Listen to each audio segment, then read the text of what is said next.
The day Victor Hale came back to Silver Ridge, Clara Bennett was standing behind the counter of the only dry goods store in town, pricing bolts of calico fabric she had ordered from a supplier in Denver. She wasn't thinking about him. She had made it a point, over the last 3 years, not to think about him. Not when she woke up and the left side of the bed was cold. Not when she passed the white clapboard church at the edge of Main Street and remembered how she had stood inside it one October morning, wearing her mother's altered wedding dress, waiting for a groom who never came. Not when the other women in Silver Ridge went quiet sometimes when she walked into a room, the way people go quiet around someone who has survived something they don't want to name out loud. Clara had gotten good at not thinking about Victor Hale. It had taken the better part of 2 years, and it had cost her more than she liked to admit, but she had done it. She was pricing calico. That was all. The bell above the door rang, and she looked up the way she always did, out of habit, with a practiced smile already forming. And then her hands went still on the bolt of fabric, and the smile never finished. He looked different. That was the first thing she noticed, in a stupid, automatic way. The way your mind reaches for something harmless when the real thing is too large to absorb all at once. Victor Hale had always been handsome in a sharp, angular way. Good cheekbones, dark hair, the kind of easy confidence that made men trust him and women notice him. But now the angles had softened slightly, filled out by prosperity and comfort. He wore a suit that hadn't come from anywhere in Colorado. His boots were new. He carried himself with the particular ease of a man who had not had to worry about money in some time. All of that, Clara processed in the first 2 seconds. It was the woman on his arm that took the breath out of her. She was beautiful. There was no kind or equivocal way to put it. The woman standing beside Victor Hale was the sort of beautiful that made you aware, immediately and without appeal, of every small imperfection in your own face, every stray hair, every faint line at the corner of your eye that hadn't been there 3 years ago.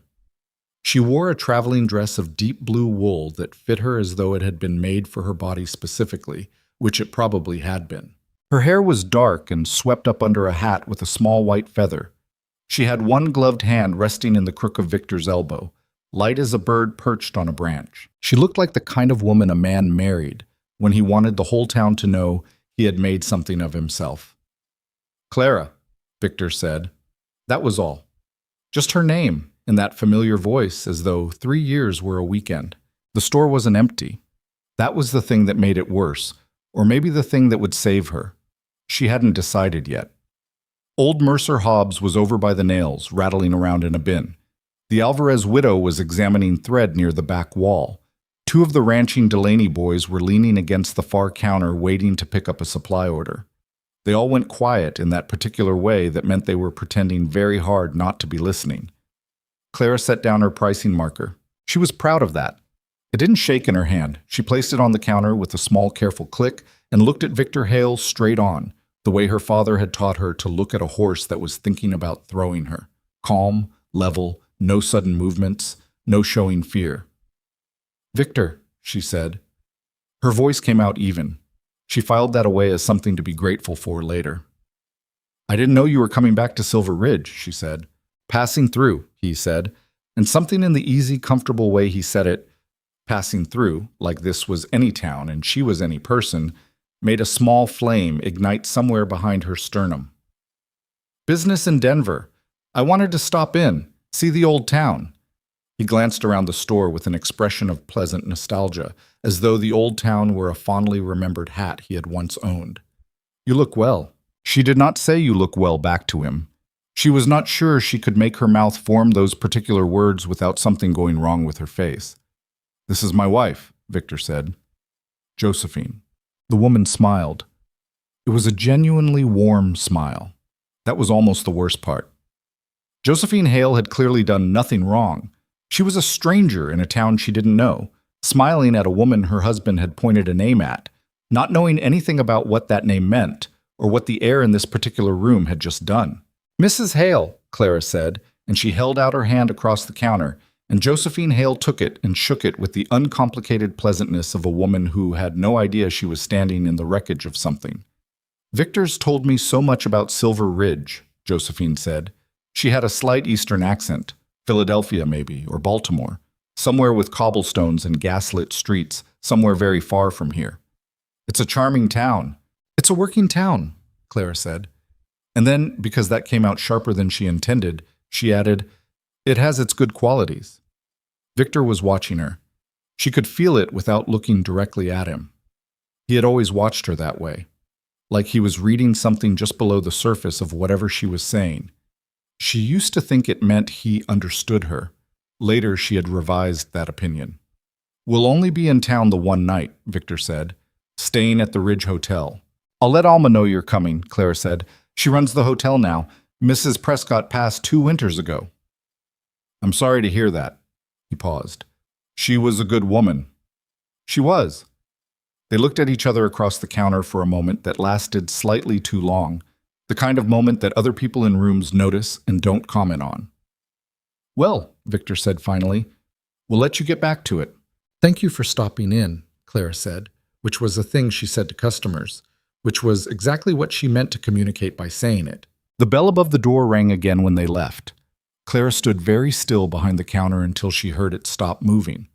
Then she picked up her pricing marker and turned back to the calico and placed a number on the small paper tag and tied the tag to the bolt with a piece of string, and her hands only shook a little, and she was fairly certain that old Mercer Hobbs, rattling around in the nail bin, was the only person who noticed. She had come to Silver Ridge 3 years ago with $34, a trunk of clothes, and no very clear plan. Before that, before the church, before the dress, before the morning she had stood at the altar and finally understood, with a cold clarity that settled over her like river water, that he wasn't coming. She had been Clara Whitmore of Cheyenne, which was not a particularly distinguished thing to be, but it had been hers. Her father had run a feed operation. Her mother had died of a fever when Clara was 11. She had grown up useful and practical, able to calculate weights and costs in her head, able to sew a straight seam, able to handle stock and keep accounts and do any number of things that life on the frontier required. She had met Victor Hale at a cattle auction when she was 22. He was there representing a land interest, charming and talkative, with that easy confidence she had mistaken at the time for substance. They had courted for 8 months. She had believed, completely and without reservation, that he was exactly what he appeared to be. The wedding had been planned for a Thursday in October. The guests had arrived. The church had been decorated with dried flowers and ribbon because October was past the season for anything fresh. Her best dress, her mother's wedding gown with the altered hem, had been pressed and hung on the back of the door since the previous evening. Victor had sent a letter, not a man with a spoken explanation, not an appearance at the church door to face her himself.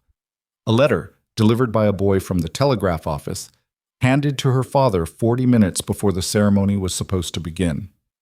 Her father had come and found her, and sat her down and read it to her, and she had listened to the whole thing without making a sound, which was the thing her father mentioned afterward, quietly, to her aunt, that she had sat completely still and not made a sound. She didn't remember what the letter said, not exactly.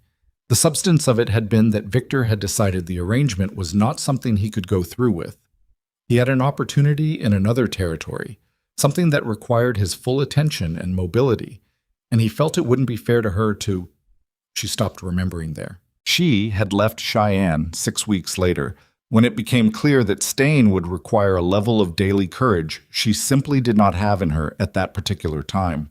She had picked Silver Ridge almost at random, a town large enough to have some economic life in it, small enough that a practical woman who wasn't afraid of work might find a place. She had talked her way into a job at Dunmore's Dry Goods, and then, when old Dunmore's health began failing, she had quietly begun to manage more and more of the operation, and when he died the winter before last, she had negotiated with his son, who lived in Kansas City and wanted nothing to do with a frontier dry goods store, to purchase it outright on a payment arrangement. She owned the store now. She had her name on the sign.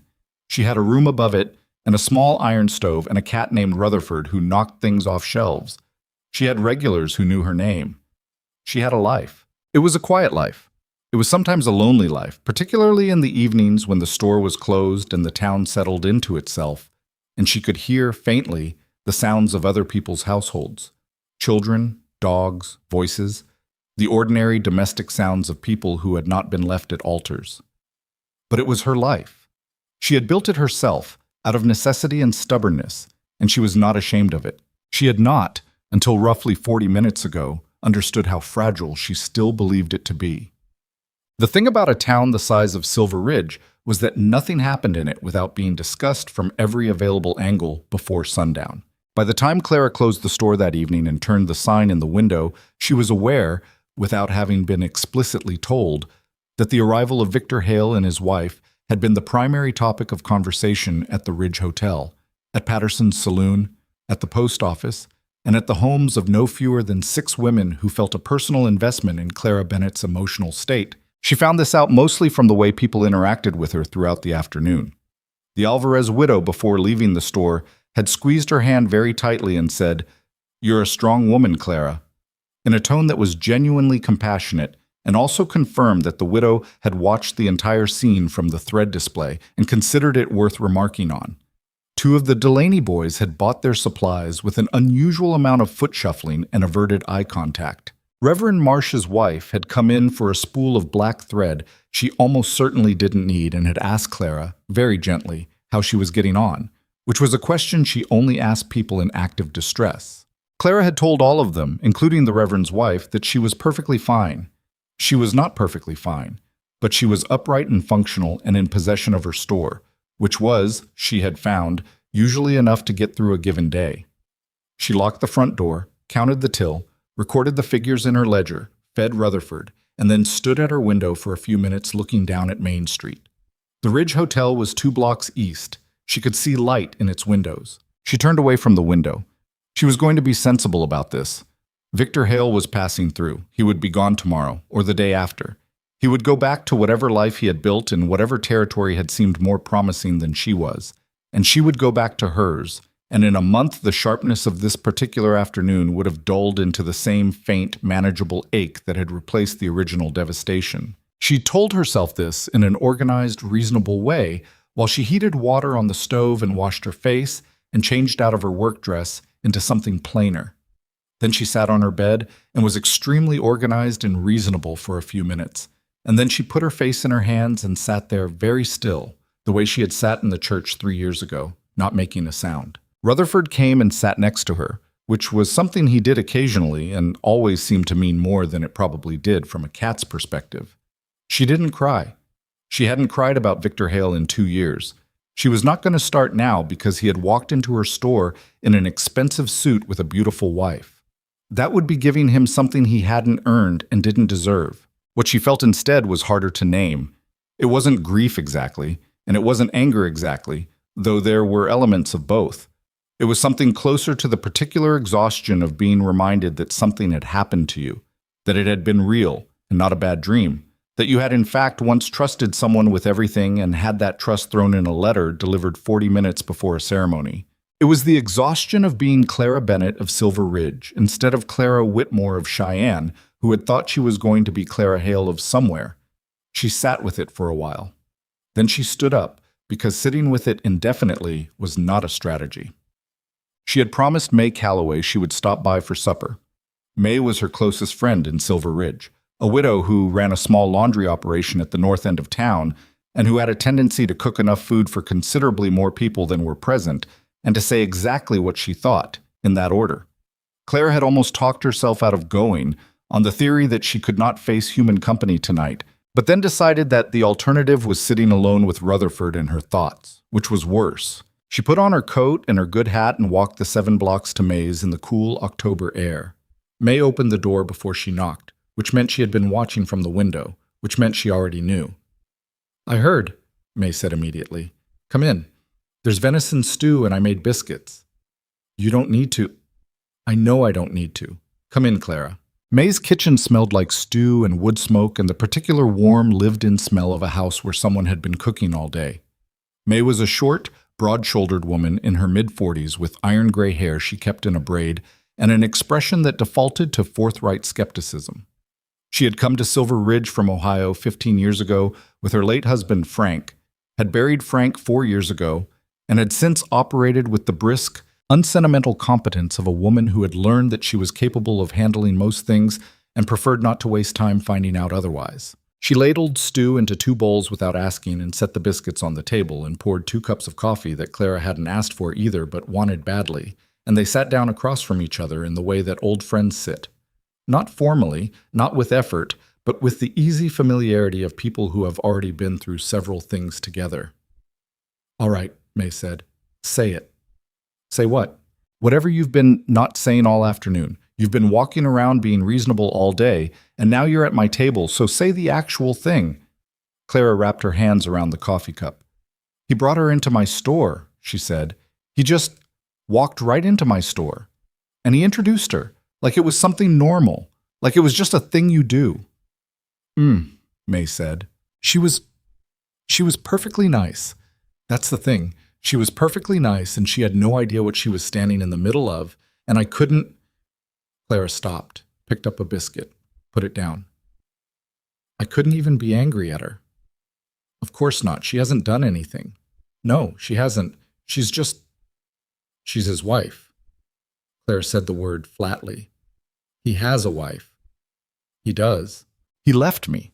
He left me 40 minutes before the ceremony, by letter, and then he went somewhere and found himself a wife and came back here to... She stopped again. I don't even know why he came back. He said business in Denver, but he came here specifically. He stopped here specifically. May was quiet for a moment, pulling apart a biscuit. You think he came to see you? I don't know. Clara shook her head. Maybe not. Maybe he genuinely was just passing through and wanted to see the town, and it didn't. Maybe he didn't think it would. She pressed her lips together. He said I looked well. Lord help him. He said it like we were acquaintances, like we were two people who had known each other a little, once, and then drifted apart in the ordinary way of things. Victor Hale, May said, in a tone that contained a complete editorial, was always better at moving forward than at understanding what he was moving away from. I said so at the time, and I'll say it again. You didn't know him at the time. I've heard enough about him. That's sufficient. Clara almost smiled. You've heard it all from me, which is hardly a balanced source. You've told me what he did. The interpretation is my own. May tapped the table. Eat your stew. You haven't eaten. Clara ate. The stew was good, thick and savory, with carrots and potato in it, and the biscuits were better, and after a few minutes she felt the tight, careful tension in her chest loosen somewhat. Not resolve, just ease enough to breathe around. It just made me feel... She paused, reaching for the right word. Small again. He walked in and I felt small. And I have not felt small about Victor Hale in almost 2 years. I thought I was done feeling small about him. Feelings don't work on schedules, May said, not unkindly. I know that. Clara pushed a piece of carrot around her bowl. I'd like them to. They sat with that for a moment, and then May refilled both their coffee cups without being asked, and outside the wind came up and rattled the shutters, the kind of October wind that had real cold in it, that was promising something harder in the weeks ahead. He'll be gone in a day or two, May said finally. Yes, and then it'll be over. Yes? Clara looked at her coffee. It'll be over. She said it like she meant it. She was working on meaning it. She left May's at a little past 8 and walked home through the dark. The nights in Silver Ridge were genuinely dark. No gas lamps, just the occasional lit window and the lanterns over the saloon and hotel doors, and between them the wide, black-skied dark of a frontier town that had not yet accumulated enough population to push back significantly against the night.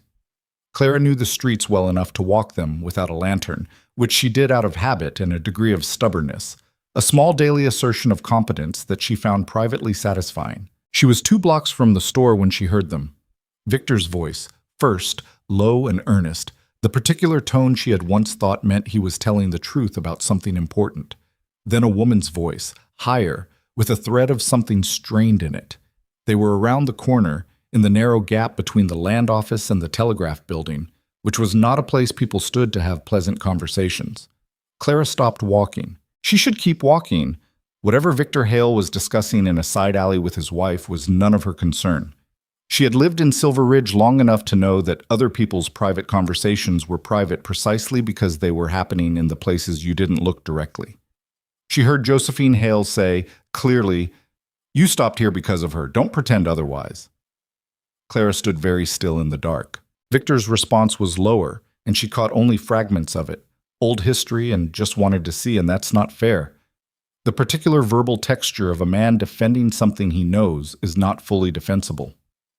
I'm not a fool, Victor, Josephine said, and her voice was quieter now and steadier, but the steadiness had edges in it. I saw your face when you walked into that store. I saw what it cost you to keep smiling. Clara turned and walked in the other direction. She didn't want to hear the rest. She had heard enough. She had heard specifically the confirmation of a thing she had half suspected and half dreaded, that Victor Hale had not walked into her store entirely by accident, and that the woman who had stood beside him with her gloved hand in his elbow and her pleasant smile had seen something in his face that his words had not explained. She walked the long way around back to the store, unlocked the door, went upstairs, sat on the edge of the bed in her coat because she hadn't gotten around to taking it off. Rutherford appeared from somewhere and butted his head against her ankle. I know, she said. She sat there for a while. She was up before dawn the next morning, which was her habit regardless. She lit the stove, made coffee, opened the store's accounts ledger, and spent an hour on supply orders that needed to go out by the end of the week. The ordinary mechanics of the business steadied her the way they always did. The concrete reality of numbers and quantities and deadlines, the satisfaction of work that could be completed and checked off, the specific solace of a task that did not require anything from you except attention. The town woke up around her slowly, the way small towns do. A horse on the street, a door somewhere. Wood smoke beginning to thicken the morning air. Clara unlocked the front door at 7 sharp. The first customers of the morning were routine. A rancher picking up rope and salt, one of the school teacher's assistants buying chalk and a notebook. 2 women who came in ostensibly for thread and stayed to ask, with varying degrees of subtlety, whether Clara had heard that Victor Hale had checked into the Ridge Hotel. Clara told them she had met him briefly at the store the previous afternoon and moved on to discussing the price of muslin. By mid-morning, she had settled into the ordinary rhythm of the day and was beginning to feel that she might in fact be capable of getting through Victor Hale's visit without any further disruption, when the door opened and Victor walked in alone. No Josephine. Just Victor, in his expensive clothes, with his hands in his coat pockets, and an expression she recognized from a long time ago. The expression he wore when he was about to say something he had been rehearsing. Clara set down the receipt she was writing. I'm a little busy this morning, she said. I know. I'll be quick. He came to the counter and stopped on the other side of it, conscientious about the distance, she noted. I wanted to apologize. Victor, not just for yesterday, for all of it. He said it like a man who has memorized a speech and then discovered, in the moment of delivering it, that the speech was not quite right. I know what I did. I know I handled it badly, and I know that doesn't begin to... You sent a letter, Clara said. I know. You sent a letter 40 minutes before the ceremony. I know, Clara. I was wearing my mother's dress, she said. It came out very quiet, which was not what she had intended. She had not intended to say it at all. I had been wearing it since 6 in the morning. I had flowers in my hair. Victor was quiet for a moment. He had the grace, at least, not to try to respond to that directly. I was a coward, he said. I don't know what else to say about it. I was a coward, and I was wrong. Yes, she said. You were. She picked up the receipt and finished writing it. Her hand was steady. She filed that away. I wanted you to know, Victor said, after the silence had stretched out between them for a moment, that it was never that there was something wrong with you. That was never it. I know that, Clara said. Victor. She looked up at him. I appreciate that you wanted to say this. I understand it probably felt important to you to say it, but I'd like you to hear me very clearly right now. I don't need it. I spent a long time trying to figure out what I'd done, what was wrong with me, why I wasn't enough. And I eventually figured out that those were the wrong questions. So I don't need you to come in here and tell me it wasn't my fault. I've known that for some time. He looked at her for a moment. You've done well, he said, meaning the store, the town, her life. The words came out genuine, and that might have been the most disarming thing about him. The moments where the charm or the defensiveness fell away, and what was left was something that might actually have been a decent person who had done a very bad thing and never quite found his way to facing it. "I've worked very hard," she said. "Yes." The bell above the door rang. They both turned. The man who came through the door was not someone Clara recognized, which, in a town the size of Silver Ridge, was unusual enough to register. He was medium height, on the lean side, with the particular weathered look of someone who spent most of his time outdoors. Not a rancher's weathered look, which was specific and settled, but a traveler's look, the kind accumulated by moving through a lot of different weathers in a lot of different places. He had dark hair that needed cutting and a coat that had been good quality once and was still serviceable. He stopped when he came in and took in the store with the automatic, assessing look of a man who is accustomed to entering unfamiliar situations. His eyes moved from the shelves to the counter, to Clara to Victor, in that order, and something in his expression shifted very slightly at the last. "Help you?" Clara said. "Looking for trail supplies," he said. His voice was flat and even, without much regional accent that she could place. "Rope, hardtack if you have it, whatever you've got for jerky." "Back wall for rope," she said. "I've got hardtack. Dried beef, I have some elk jerky left from last month." "Elk's fine." He moved toward the back of the store. Victor was still standing at the counter, slightly derailed by the interruption, watching the stranger with the closed, assessing look of a man who had developed, through some experience, a reflexive wariness of unknown quantities. "I should let you work," Victor said to Clara. "I appreciate that," she said. He hesitated for a moment, and she could see him deciding whether to say something else and then deciding against it. He put his hands back in his coat pockets and gave her a small nod, the kind that meant several different things and resolved none of them, and went to the door. "Take care of yourself, Clara," he said. "I do," she said. The bell rang. The door closed. She stood for a moment with her receipt book in her hand and the empty space across the counter where Victor Hale had been standing, and then she pulled in a breath and turned to her actual customer. The stranger, she still didn't know his name, brought his selections to the counter and set them down one at a time with the methodical care of a man accustomed to taking inventory. A coil of rope, 2 packages of hardtack, a wrapped portion of elk jerky from the barrel, a small tin of matches. He looked at a knife on the display shelf for a moment and then looked away, the particular consideration of someone calculating against a budget. "Passing through?" Clara asked, beginning to tally. "Likely," he said. "Looking for work in the area, or just moving on?" He considered the question, which most people answered without pause. "Haven't decided." She gave him the total. He paid in coins, counted out precisely, no excess, and stood for a moment while she wrapped the hardtack in brown paper. "That man who was here," he said, not quite a question. "He giving you trouble?" Clara looked up. The stranger's expression was neutral, not intrusive, not aggressive. Just a direct question, asked simply, the way someone might ask whether the road ahead was passable. He had the kind of face that didn't give away a great deal, but what it gave away seemed to be the real thing. "Old acquaintance," she said. He picked up the wrapped hardtack. Didn't look like a comfortable acquaintance. "No," she admitted. "Not comfortable exactly." He nodded, in the way people nod when they accept an answer without pressing it. Picked up his rope. She handed him the rest of his supplies in a paper sack. "You know anyone who might need an extra hand?" he asked. "General ranch work, any kind. I'm not particular." "Delaney Brothers have a spread north of town," she said. "They usually take on hands before winter. Ask at the Ridge Hotel for directions." "Obliged." He touched the brim of his hat, an old-fashioned gesture, the kind she associated with men who had been raised somewhere with more formality than the frontier tended to produce, and went to the door. "Sawyer Knox," he said, half-turned at the door. "In case you need to tell the Delaneys who sent me." "Clara Bennett," she said. "The store's mine." He nodded once, as though this was useful information of an ordinary kind, and went out. Clara stood for a moment after the bell stopped moving, tally sheet in her hand, looking at the door. Then she went back to work.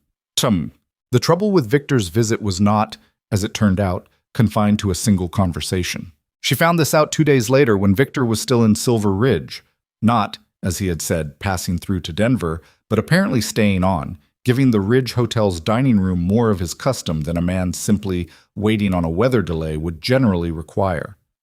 Josephine appeared to have gone ahead to Denver. Clara wasn't certain, but she saw Victor at Patterson's saloon one evening through the window, and he was alone, and she did not see Josephine anywhere around town after the second day. The stain was the problem. Victor had apparently decided, in the interval between their conversation at the counter and whatever followed it, that Silver Ridge was a place worth remaining in for a bit. He was seen talking to the Hendersons at the land office. He was seen at the bank, in conversation with Floyd Greer, who was Silver Ridge's banker and a man whose financial enthusiasms tended to run toward the acquisitive. He was seen having supper twice with Martin Ashby, who owned the largest cattle operation in the county and who had a reputation for hard dealing that most people in Silver Ridge treated with cautious respect. Clara learned all of this the way she learned most things about what was happening in Silver Ridge, through the gradual accumulation of what people mentioned while buying things. By the fourth day of Victor's stay, she was fairly certain that he was not, in fact, primarily in the area on business routed through Denver, but was rather investigating some kind of land or business opportunity in the Silver Ridge territory itself. She was thinking about this with a particular quality of unease she couldn't entirely account for when she looked up from her accounts mid-morning and saw Victor coming in again. The unease sharpened. She had the feeling, which she had learned to take seriously over 3 years of running a business on a frontier, that she was about to find out something she wasn't going to like. "Victor," she said. "Morning, Clara." He came to the counter, and his tone had shifted since the apology. Something easier in it, more confident. The rehearsed quality was gone. What was back was the old version of him, the one she had met at the cattle auction, the one with the easy charm and the forward-leaning energy of a man who was excited about something. She had once found that version of him enormously appealing. She was now finding it distinctly alarming. "I'll be straight with you," he said, which in Clara's experience meant he was about to say something that required some smoothing over. "I'm looking at buying property in this area." "Property," she said. "Land, primarily. There are some parcels southeast of here that are being assessed for a railroad spur. If the railroad comes through, and I have good reason to think it will, the land values in this area are going to increase considerably." He was watching her with that particular bright attentiveness he had when he was talking about money. "I have the capital to move on this quickly. I have contacts with the rail company." "What does this have to do with me?" Clara asked. He paused. "Your store is on the primary commercial block. If Silver Ridge becomes a rail stop, the commercial property here is going to appreciate significantly. I want to discuss a partnership opportunity." Clara put her receipt book down. "You want to buy into my store," she said. "I want to discuss a partnership," he said carefully. "An investment. Capital, in exchange for a stake in the business. You could expand, larger stock, a second floor, a warehouse out back. The rail comes through, you'd be positioned to—" "No," Clara said. He blinked. "You haven't heard the—" "I don't need to hear the terms, Victor." She said it without raising her voice. "I'm not interested in a partnership with you, in any form." He was quiet for a moment. She could see him recalibrating, pulling back the business approach, reassessing. "Clara, I know things between us ended badly." "Things between us did end badly, yes," she said. "That's not why I'm saying no. I'm saying no because this is my store and I built it myself and I don't need a partner. And if I did need a partner, it would not be someone whose judgment I have particular reason to question." Victor's jaw tightened, just slightly. The charm had a seam in it when it was pushed, and she had pressed the seam. "I'm offering you a genuine opportunity," he said. "You're letting personal history—" "Victor." She looked at him. Not angrily. She was past angry, or had gone around to the other side of it. Flatly, clearly, the way she would look at someone who was trying to sell her damaged goods at full price. "I'm going to need you to hear me say no and accept it." He looked at her for a moment, then he straightened his coat, put his hat back on. He had taken it off when he came in, which had once seemed like a courtesy and now seemed like a tactical decision, and nodded. "I'll be around town a few more days," he said. "I imagine you will be," said Clara. He went to the door and she watched him go, and she was still watching when he stepped out onto the street and the door closed behind him. She was also, therefore, watching when he stepped directly into the path of someone coming the other way, and both men stopped, and there was the brief exchange of two people who have almost collided sorting out their relative positions. and she saw, with a small specific feeling she couldn't name, that the other man was Sawyer Knox. They exchanged a few words on the sidewalk. She could see Victor's face, but not Sawyer's. Victor's expression had that bright, assessing quality, cataloging, measuring. And then he moved on down the street, and Sawyer pushed the door open and came in. He looked slightly different than he had 4 days ago. The coat was the same, but he'd had his hair cut, and he had a different quality about him. Less purely transient, less like a man passing through and more like a man who had paused and was considering whether to stop. "Miss Bennet," he said. "Mr. Knox," she said. "Did the Delaney's take you on?" "For the season," he said. "Thought I'd come by before I ride out. Need a few more supplies." He looked at the shelves. "You all right?" "I'm fine," she said. He looked at her in the direct, non-intrusive way he had, and she had the impression that he noticed the difference between what she said and what was true, and was choosing, politely, not to press it. "That man from the other day?" he said. "He was just in here again." "Yes." "He causing actual trouble, or the kind that's just unpleasant?" Clara considered the question. "I'm not sure yet," she said honestly.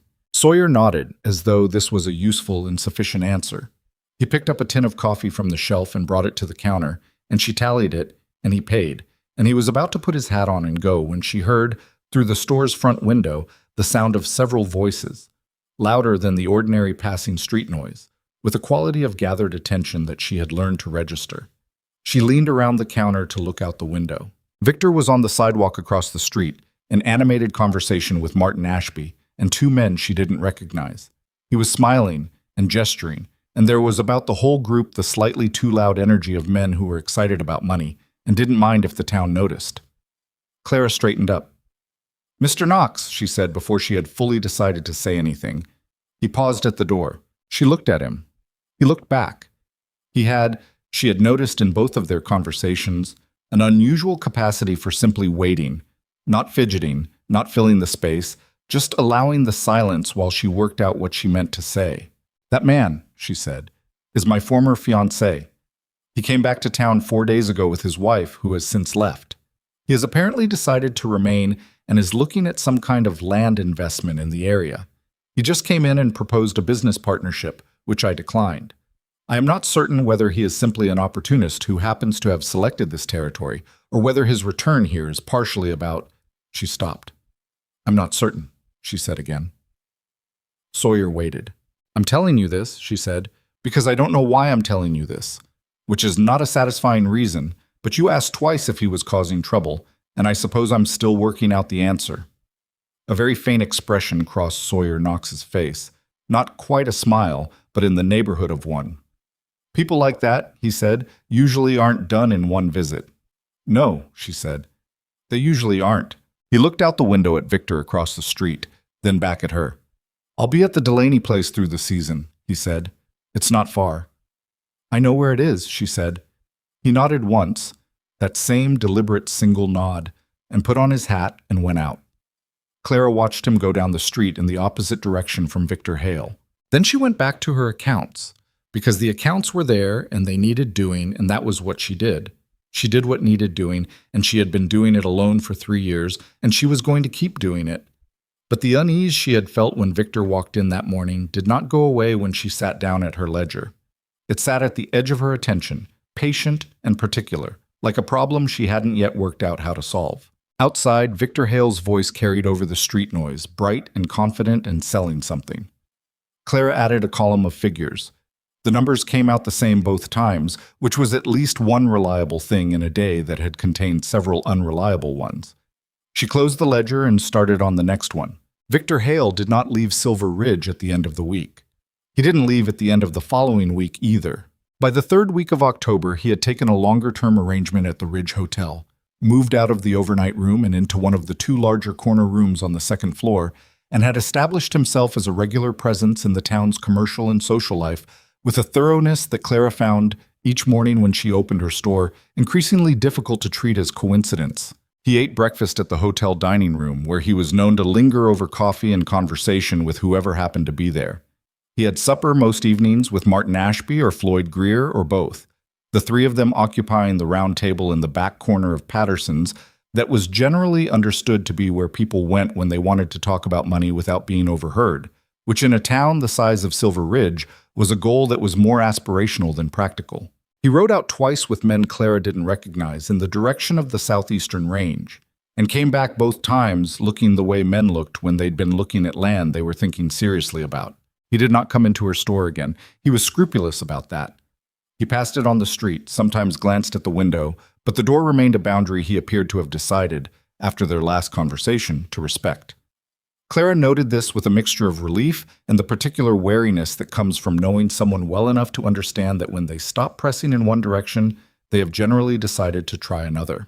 The town, for its part, was making up its mind about Victor Hale. Silver Ridge was not a place that formed opinions quickly. It was a working frontier town, with the pragmatic, evidence-based temperament of a place where most decisions had real consequences, and where charm without substance had a short shelf life. The initial reaction to Victor had been cautiously curious. A man with money, with contacts, with talk of railroad spurs and land appreciation, was worth listening to. Floyd Greer was listening with visible enthusiasm. Martin Ashby was more measured, which told Clara something, because Martin Ashby had not stayed solvent through 30 years of frontier ranching by listening to people uncritically. What Clara heard through the slow accumulation of store conversation was a town that was not yet decided. People were interested in the railroad talk. A rail connection would change things here significantly, and everyone knew it. But there were questions about Victor's actual holdings, his actual capital, the solidity of what he was proposing versus the attractiveness of how he was proposing it. She also heard, underneath all of that, a lower, quieter current of conversation about herself, and about Victor, and about history that most of the town had been present for and had opinions about. She heard it in the pauses, in the particular way certain women looked at her when they came into the store and Victor's name came up, in the things people didn't quite say. It was May who said the thing directly, because May always did. "People are watching you," May said, on a Thursday evening at her kitchen table, "to see how you carry it." "I know," Clara said. "Some of them think you should be more upset. Some of them think you should be more unbothered. Nobody's sure which one you actually are." "I'm not particularly sure either," Clara said honestly. May nodded, not unsympathetically. "He's talking about you, around town. Not in a bad way, exactly. More like a man who's reminding everyone that he knows you, that you have a history, like he's establishing that the history means something current." Clara set down her coffee cup. "What kind of something?" "The kind that says he has a claim, not a legal one. Just the kind that says he was here before anyone else was." Clara thought about that for a moment. Then she said, "He doesn't have a claim." "No," May agreed. "He doesn't, but that doesn't stop men from acting like they do." Sawyer Knox came into the store on a Friday, 3 weeks into Victor's extended stay, looking like a man who had been working hard in cold weather, which he had been. He bought coffee and dried beans and a new pair of work gloves to replace a pair that had given out, and while Clara was wrapping the beans in paper, he said, without particular preamble, "That man's still in town." "Victor?" she said. "Yes."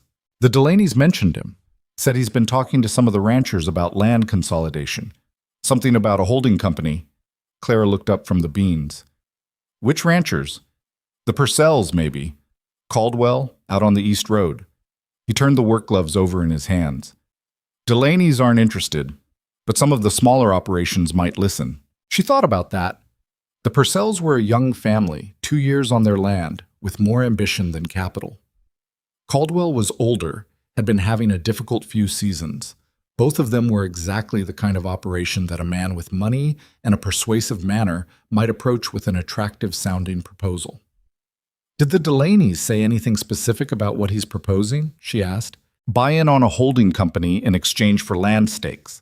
Something about the railroad route running through consolidated holdings being more attractive to the rail company." He paused. Tom Delaney thought it sounded thin. "Tom Delaney is a sensible man," Clara said. Sawyer looked at her with that direct, non-intrusive way of his. "You know whether it's thin." "I know Victor's relationship with risk has always been optimistic," she said carefully. "I don't know the specific proposal, but a holding company structure where he holds the capital position and other people contribute land. She shook her head. That's the kind of arrangement that works out very well for the person holding the capital, if things go well, and works out very poorly for the people who contributed land if they don't. And the railroad? I have no idea whether there's actually a railroad coming through this territory. It's plausible. It's also exactly the kind of thing that's easy to claim and hard to verify. Sawyer set the gloves on the counter. She tallied his purchase and he counted out the coins, and there was a comfortable silence for a moment that she was aware of without finding it particularly strange. She had noticed, across his few visits to the store, that Sawyer Knox was a man who didn't fill silence artificially. It was an uncommon quality. "I'll keep my ears open at the Delaney place," he said. "You don't have to do that," she said. "I know." He picked up his parcel. "But ranchers talk. I'll hear things anyway." He touched his hat brim and went out, and Clara stood for a moment with her receipt book, and then went back to work. The moment that changed things, that shifted the situation from uncomfortable to something that required active management, happened on a Saturday afternoon in late October, when the street was busier than usual with people coming in from the surrounding ranches for the week's supplies. Clara was helping 3 customers more or less simultaneously, which she had gotten efficient at, when Victor walked in with Martin Ashby. Not to buy anything. She understood that immediately. The body language was wrong for shopping. Victor was in the middle of a sentence, gesturing with the confidence of a man making a point, and Martin was listening with his arms slightly crossed in the way he listened to things he had not yet decided about. They stopped when they saw how busy the store was, and Victor looked at Clara, and she looked back at him with the expression she kept specifically for situations that required maximum neutrality, and she went back to her customers. What happened next, she analyzed afterward from several different angles. Victor and Martin stood near the door for a few minutes, continuing their conversation in lower tones. Clara was aware of them without looking directly at them. She was aware also of 2 other people who had come in during this interval. Sam Greer, Floyd's son, who was 23 and had been making what Clara considered to be an excessive number of trips to the store since September, and Mrs. Henderson from the land office, who missed nothing. Sam Greer, apparently emboldened by the crowd or by some private calculation, appeared at Clara's elbow while she was measuring out flour and said, with the earnest awkwardness of a young man who had been working himself up to something for several weeks, "Miss Bennett, I was wondering if you'd allow me to take you to supper some evening." Clara looked at him with the patient directness she used when she needed to say something clearly without being unkind. "Sam, that's a nice thought. I think that's going to be difficult," said a voice behind her. She turned around. Sawyer Knox was standing 3 feet away, which she had not known because she had not heard him come in, which meant he had come in while she was occupied and had been standing near the back of the store. He had a can of tobacco in his hand, which he had apparently come to buy. He was looking at Sam Greer with an expression of mild, completely unruffled candor. Sam blinked. "Beg pardon?"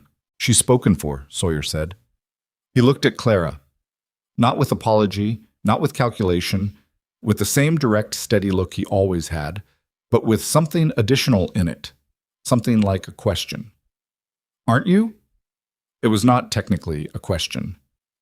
The intonation was flat enough that it fell somewhere between question and statement, leaving Clara a half-second to take it in any direction she chose. She was aware of several things in very rapid succession. Sam Greer's expression of surprise and deflation. Victor's sudden stillness across the room. Mrs. Henderson's attention sharpening to a point. And the particular quality of the moment itself, which had a hinge to it. A before and after quality that she recognized, obscurely, as significant. She looked at Sawyer Knox. He had, she thought later, put himself out there with about as much personal risk as a man could manage in a simple declarative sentence. He had said something on her behalf, in public, that he could not have known she would back up. He could have looked idiotic. He could have made everything worse. He had done it anyway, apparently on the theory that worse options were available. "Yes," she said. "I am." Sam Greer's deflation became complete. He excused himself with the minimal social grace available to him under the circumstances and found something to examine on a different shelf. Mrs. Henderson was already computing what she'd just witnessed. Victor Hale, across the room, had gone very still in a way that told Clara He was processing something that had surprised him. Sawyer set the tobacco on the counter. "Didn't mean to interrupt your work," he said. "You didn't," she said. She tallied the tobacco, and he paid, and he was about to go when she said very quietly, "Come back at closing time." He looked at her. A small pause. "All right," he said. No. She turned the sign at 6 and locked the door, and Sawyer was waiting on the sidewalk, hands in his pockets, looking at the street with the particular patience she had come to associate with him, the kind that did not seem like waiting so much as simply being present wherever he happened to be. She opened the door. "Come in." He came in.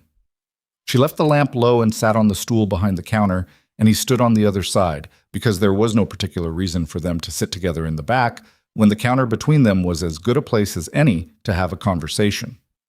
"I need to ask you something," she said. "All right." "Why did you do that?" He considered the question with his usual lack of hurry. "Because you were about to have to say no to that boy with half the town watching, and that man—" a slight tilt of his head toward the general direction of where Victor had been standing. "Watching you do it.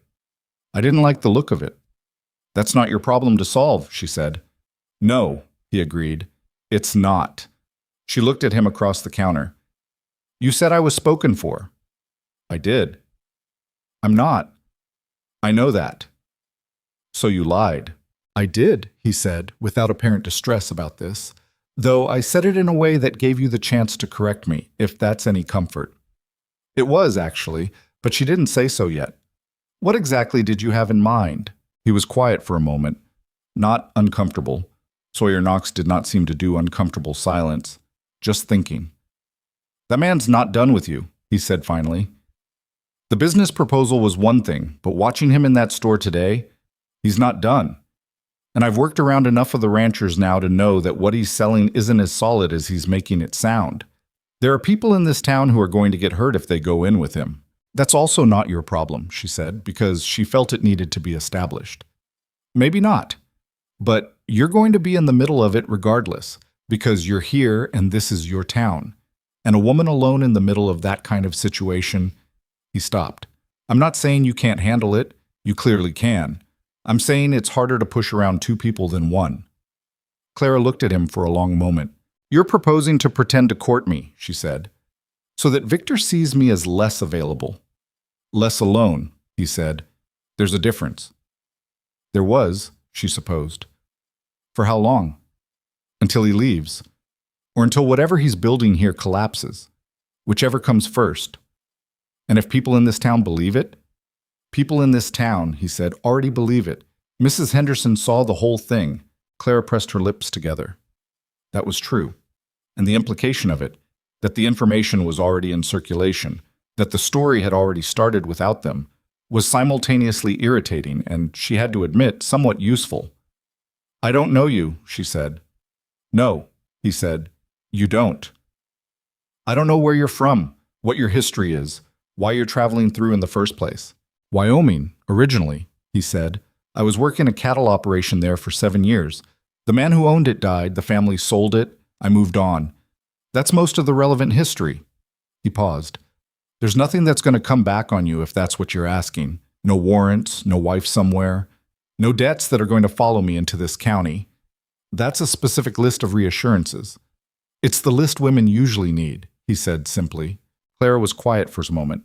Outside, the street had gone to its evening pace, quieter, unhurried, a horse somewhere, a door closing. "I'll tell you the truth," she said. "I don't entirely object to the idea. Practically speaking, Victor having the impression that there's someone does make certain conversations easier to shut down." She paused. "I object to it being built on something false." "That's reasonable," he said. "So I'd want to be honest about it with May, at least with her." "Also reasonable. And I'd want it to be believable." She said the word carefully, aware that it had more in it than she entirely wanted to be having in this conversation. Which means it would need to look like something. Occasional suppers, maybe. Being seen in proximity. Things that read as real to the people watching. "All right," he said. "And I'd want to know more about you, not everything. I understand you're a private person. And I'm not asking you to perform your personal history for my benefit, but more than Wyoming and no outstanding warrants. Something shifted very faintly in his expression, the closest thing to amusement she had seen on his face. What do you want to know? What made you stay? She said. When you came into town looking for work, you said you hadn't decided. You could have kept moving. What made you stop here? He looked at her. The town looked like it had some life in it, he said, and I was tired. Tired of moving? Tired of moving, he said. Yes. She considered that. It was a simple answer, and she had the impression it was a true one, which was worth something. All right, she said. He tilted his head slightly. All right meaning we try this. Carefully. With the understanding that if it stops being useful, we stop. She looked at him steadily. And with the understanding that I'm not going to pretend to have feelings I don't have. If this is an arrangement, it's an arrangement. I'm not going to perform something I don't mean for the benefit of Victor Hale's perception. I wouldn't ask you to, he said. Clara nodded once. Then she said, May Calloway is going to have opinions about this. Is she going to be a problem? No, she said, almost smiling. But she's going to have opinions. What? May had opinions. She also had 2 cups of coffee and a plate of ginger cookies, and the particular expression she wore when she was balancing genuine concern against an inability to entirely conceal that she found the situation interesting. So you've agreed to what exactly? She said, after Clara explained. To let people believe we're courting, Clara said, until Victor's business here resolves itself one way or another. And the man himself? What do you make of him? I don't know him well enough to make much of him. He seems steady, not performing anything. He said what he meant, and he let me decide. May ate a cookie and thought about this. Wyoming, she said. Wyoming. 7 years on someone else's cattle operation. Yes. He could have moved on. He stopped here. That's what he said. May looked at her over the rim of her coffee cup. And you don't find that interesting. I find it somewhat interesting, Clara said carefully, which is why I said yes and not no. May set down the cup. Clara Bennett, you have been in this town 3 years, and in that time I have watched you turn down 3 offers of courtship from perfectly respectable men, all of whom were more straightforward prospects than a drifter who just decided, for unspecified reasons, that Silver Ridge was the place to stop moving. I know, Clara said, and you're saying yes to this. I'm saying yes to an arrangement, Clara said, which is different. May looked at her for a long moment. Is it? She said. May. I'm just asking the question. I know you are. And the answer is yes. It is different, because I know exactly what it is and what it isn't. And that's the kind of clarity I've never actually had before. And I find it steadier than the alternative. May was quiet for a moment. Then she said, He'd better treat you right. I believe he will, Clara said. I can't tell you why I believe that. I just do. That's either very good instinct or very bad judgment. It might be both, Clara admitted. May picked up another cookie and ate it with the air of a woman who has reserved her full judgment. Fine, she said, but I'm watching. I know you are, Clara said. That's partly why I'm telling you. What happened over the following 2 weeks was not what Clara had expected, which was itself something she noted in the quiet accounting she did of her own interior landscape each evening before sleep. She had expected the arrangement to feel like a role, something to be performed on certain occasions, switched off in between, managed the way she managed other practical necessities. She had expected Sawyer to be not false exactly, but approximate, present enough to be convincing, otherwise distant. Instead, what she found was that Sawyer Knox was simply around, not obtrusive about it, not hovering. He came into town most Saturdays for supplies, and those visits had begun to naturally include stopping by the store and talking for longer than the transaction required. He took her to supper at the hotel twice in the first 2 weeks, and both times she had come away from the meal having learned something she hadn't expected about how he thought about things. Horses, weather, the economics of frontier ranching, the particular loneliness of work that is good, but that you come home from alone. He listened in a way that most people didn't, without preparing his response while she was still talking. She found herself telling him about the store's history in more detail than she had told most people, how she'd negotiated the purchase from Dunmore's son, The specific terms of the payment arrangement, the years when the winter supplies had almost outrun her cash reserves, and she'd gone 3 months making payroll on will and arithmetic and very little else. He listened to all of it. He asked questions that were specific and relevant, not encouraging noises designed to seem engaged. "You're good at this," he said one evening, over the hotel's approximation of chicken stew. "At what?" "Running a business in a place that could eat you alive if you made the wrong decisions 2 or 3 times in a row." "I've made wrong decisions," she said. "I've just been lucky that none of them came in clusters." "That's not luck," he said. "I'd say that's judgment. You know when to hold on and when to cut losses. Not everyone does." She looked at him across the table, at this man she had known for less than a month, who had said a lie on her behalf in a crowded store and followed it up by being consistently and without apparent effort something she hadn't known she was missing. "You're surprisingly easy to talk to," she said, "for someone who barely talks." "I talk when I have something to say," he said. "Most people talk when they have nothing to say. That's what talking is for, mostly." "I know. I've never been able to manage it." "Does it get lonely?" He thought about that. "Sometimes," he said. "More when I was moving around. Less now." Less now. She filed that away and did not look at it too directly. Victor, meanwhile, had begun to notice. She saw it in the way his posture changed when he saw her with Sawyer on the street, the way his jaw set, very slightly, when they were at supper and he came into the hotel dining room and found them at the same table. He recovered quickly.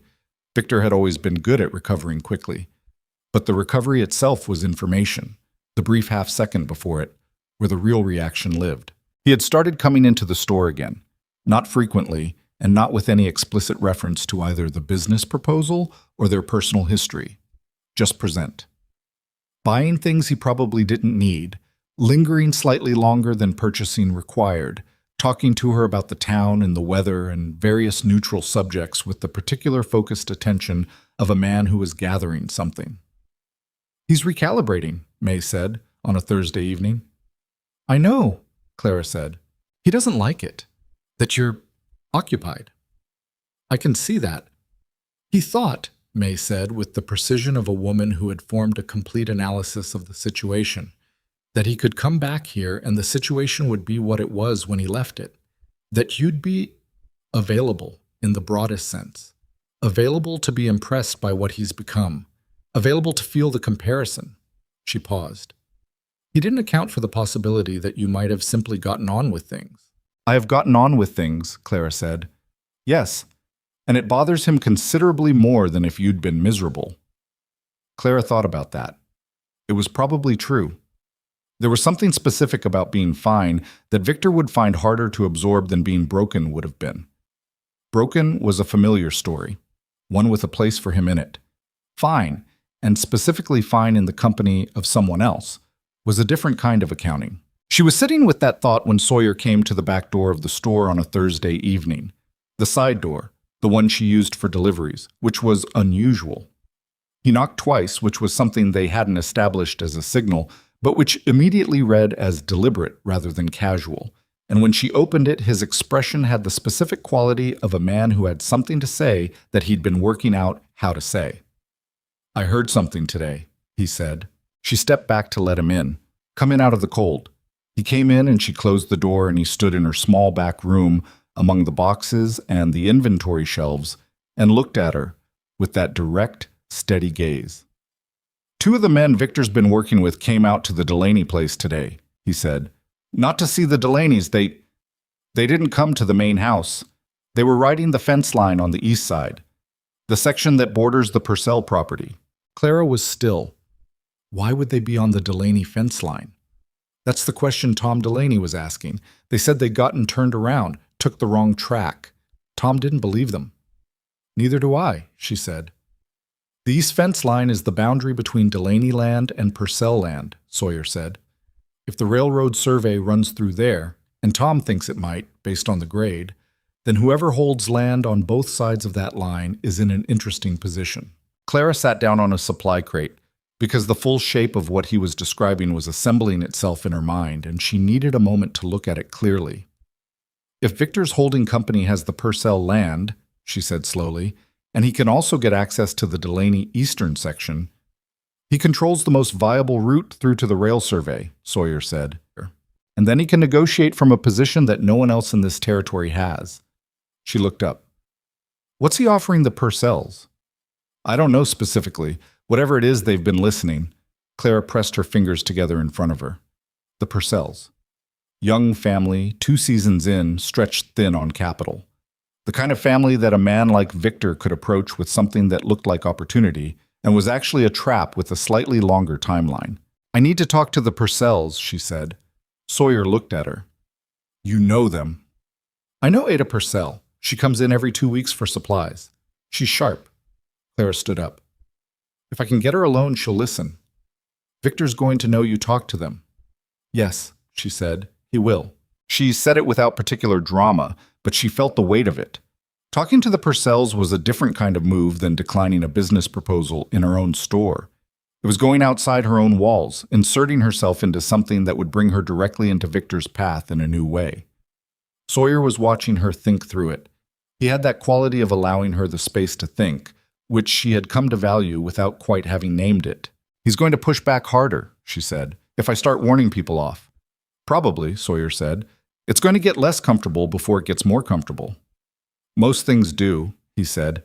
She looked at him. You don't have to be involved in this part, she said. The arrangement was about Victor's perception of my situation, not about being in the middle of a property dispute. Sawyer was quiet for a moment.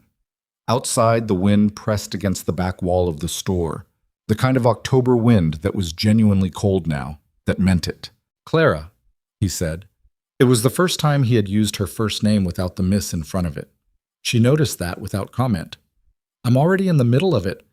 I work on land that borders the property he's looking at. The Delaneys are good people. If he's going to try to cut them out of a rail access, they don't even know they need yet. He shook his head. That's not an arrangement question. That's just the right thing. She looked at him standing in her back room among the inventory shelves, in his serviceable coat, with his direct eyes and his careful way of saying exactly what he meant. And she felt something she recognized, from long ago, from before, except that this was not the same feeling at all, actually. The old version had been a kind of falling, something that happened to her. This was something different. This was more like seeing. All right, she said. He nodded. Sunday, she said. Ada Purcell comes into town Sunday after services. I'll catch her before she heads back out. I'll be around, he said. In case Victor's watching. He probably will be, she said. I know. She walked him to the back door. He put on his hat and stepped out into the cold, and she stood in the doorway for a moment, watching him walk down the alley toward the street. And then she closed the door and stood in her back room with the inventory shelves and the supply crates and the lamp throwing its warm, limited light over everything. She had told May the arrangement was different from something real. She was beginning to understand in the specific, unsettling way that real things had of making themselves known, that she might have been speaking too soon. Ada Purcell was a small woman with large hands and the kind of eyes that had seen enough hard seasons to be permanently skeptical of anything that sounded easier than it probably was. She came into the store that Sunday afternoon with mud still on her boots from the road out of town, which meant she had come straight from wherever she'd been without stopping to clean up first, which meant she was in a hurry. Clara had been watching for her from behind the counter since noon. Ada, she said, before Ada had gotten past the first display shelf. I need to talk to you, not as a customer, just as someone who knows you. Ada looked at her with those measuring eyes. About what? About Victor Hale. Something moved across Ada's face. Wariness, maybe, or the beginning of defensiveness, which told Clara that whatever Victor had proposed to the Purcells, Ada had already heard it and was somewhere in the process of deciding what she thought about it. Come in the back, Clara said. They sat on supply crates in the back room, which was not comfortable but was private. And Clara said what she had to say as plainly as she knew how. She laid out what she understood about the holding company structure, the capital position Victor would hold, the land stakes others would contribute, the railroad claim, the way the math worked if the railroad came through and the way it worked if it didn't. Ada listened without interrupting. She had the good listener's quality of stillness. He said the railroad survey is confirmed, Ada said when Clara finished. Do you have documentation of that? Ada was quiet. I'm not saying it's not true, Clara said. I'm saying ask to see the survey report. Ask to see his capital documentation. A man with nothing to hide will show you his numbers. He said the opportunity won't stay open, Ada said, that other operations are looking at it. That's a thing people say, Clara said, carefully, when they want you to decide before you've had time to think. Ada looked at her hands for a moment. Those large, work-worn hands that had built something real in 2 hard seasons. My husband thinks it's a good opportunity, she said. Your husband may be right, Claire said. I'm not saying don't consider it. I'm saying consider it with your eyes open. Get the documentation. Talk to a lawyer in Denver if you can, someone who knows landholding structures. She paused. And ask yourself why a man with confirmed railroad access and solid capital needs the Purcell land specifically enough to come to you directly. Ada looked up at her.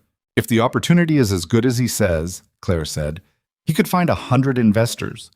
He doesn't need to come to a family that's 2 seasons in with everything they have in the ground, unless what he specifically needs is your land, not your capital, your land.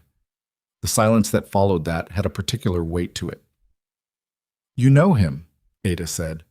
Not quite a question. I knew him, Clara said, years ago. I know that he is not a dishonest man exactly. I know that he believes in what he's selling when he's selling it. I also know that his relationship with risk is selective. He's very good at seeing his own upside. He's less careful about other people's downside. Ada sat with that for a long moment. Then she stood up and straightened her coat. I'll ask for the documentation, she said. That's all I'm asking, Clara said. Ada nodded, and something in her expression, not warmth exactly, but a kind of recognition, shifted. I heard about you, she said. What he did. Before.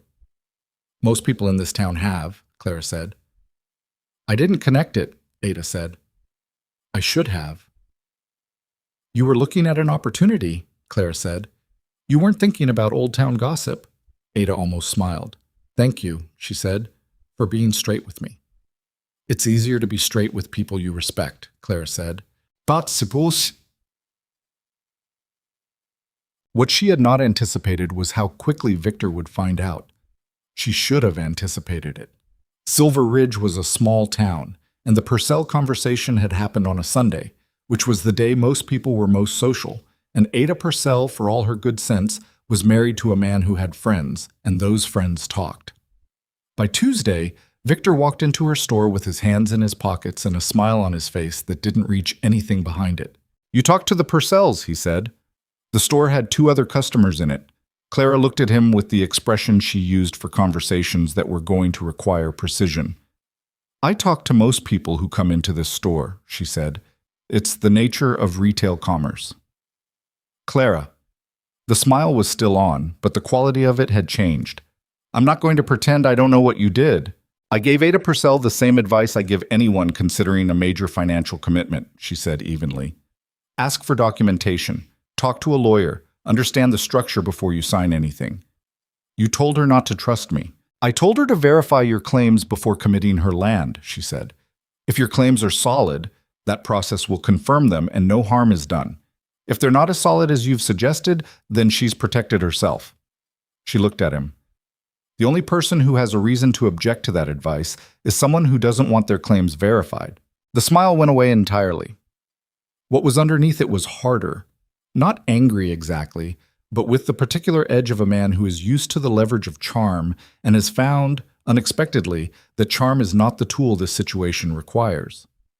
You're trying to undermine me, he said. I'm trying to protect people in this town from making decisions they'll regret, she said. If that works against what you're doing here, you might want to think about what that says about what you're doing here. Victor looked at her for a long moment. The 2 other customers had gone very quiet in the way that meant they were listening with total attention while performing the appearance of not listening. I'm trying to build something that would benefit this entire town, Victor said. The railroad comes through here, Clara. Everything changes. Land values, commerce, everything. I'm offering people the chance to be part of that before it happens. Then show them the survey, she said. Show them the documentation. Let them take it to a lawyer. If it's what you say it is, it'll hold up. His jaw tightened. You don't know what you're talking about. I know land, she said. I've been buying and selling and tracking the value of goods in this territory for 3 years. I know the difference between a confirmed infrastructure project and speculation dressed up in confident language. And more importantly, the Purcells know it now too. You've made an enemy of me, he said, quietly, which was worse than if he'd been loud. Victor. She looked at him across the counter. You came back to this town after 3 years and walked into my store and expected things to be the way you left them. I'm not your enemy. I'm just not the same as I was when you left. And neither is the situation. He stood there for a moment. Then he put his hat back on and walked out. And the bell above the door rang, and the 2 customers in the back of the store did a poor job of pretending they hadn't heard every word. Clara went back to pricing inventory. Her hands, she noticed, were not entirely steady, but they were close. Pish Pab.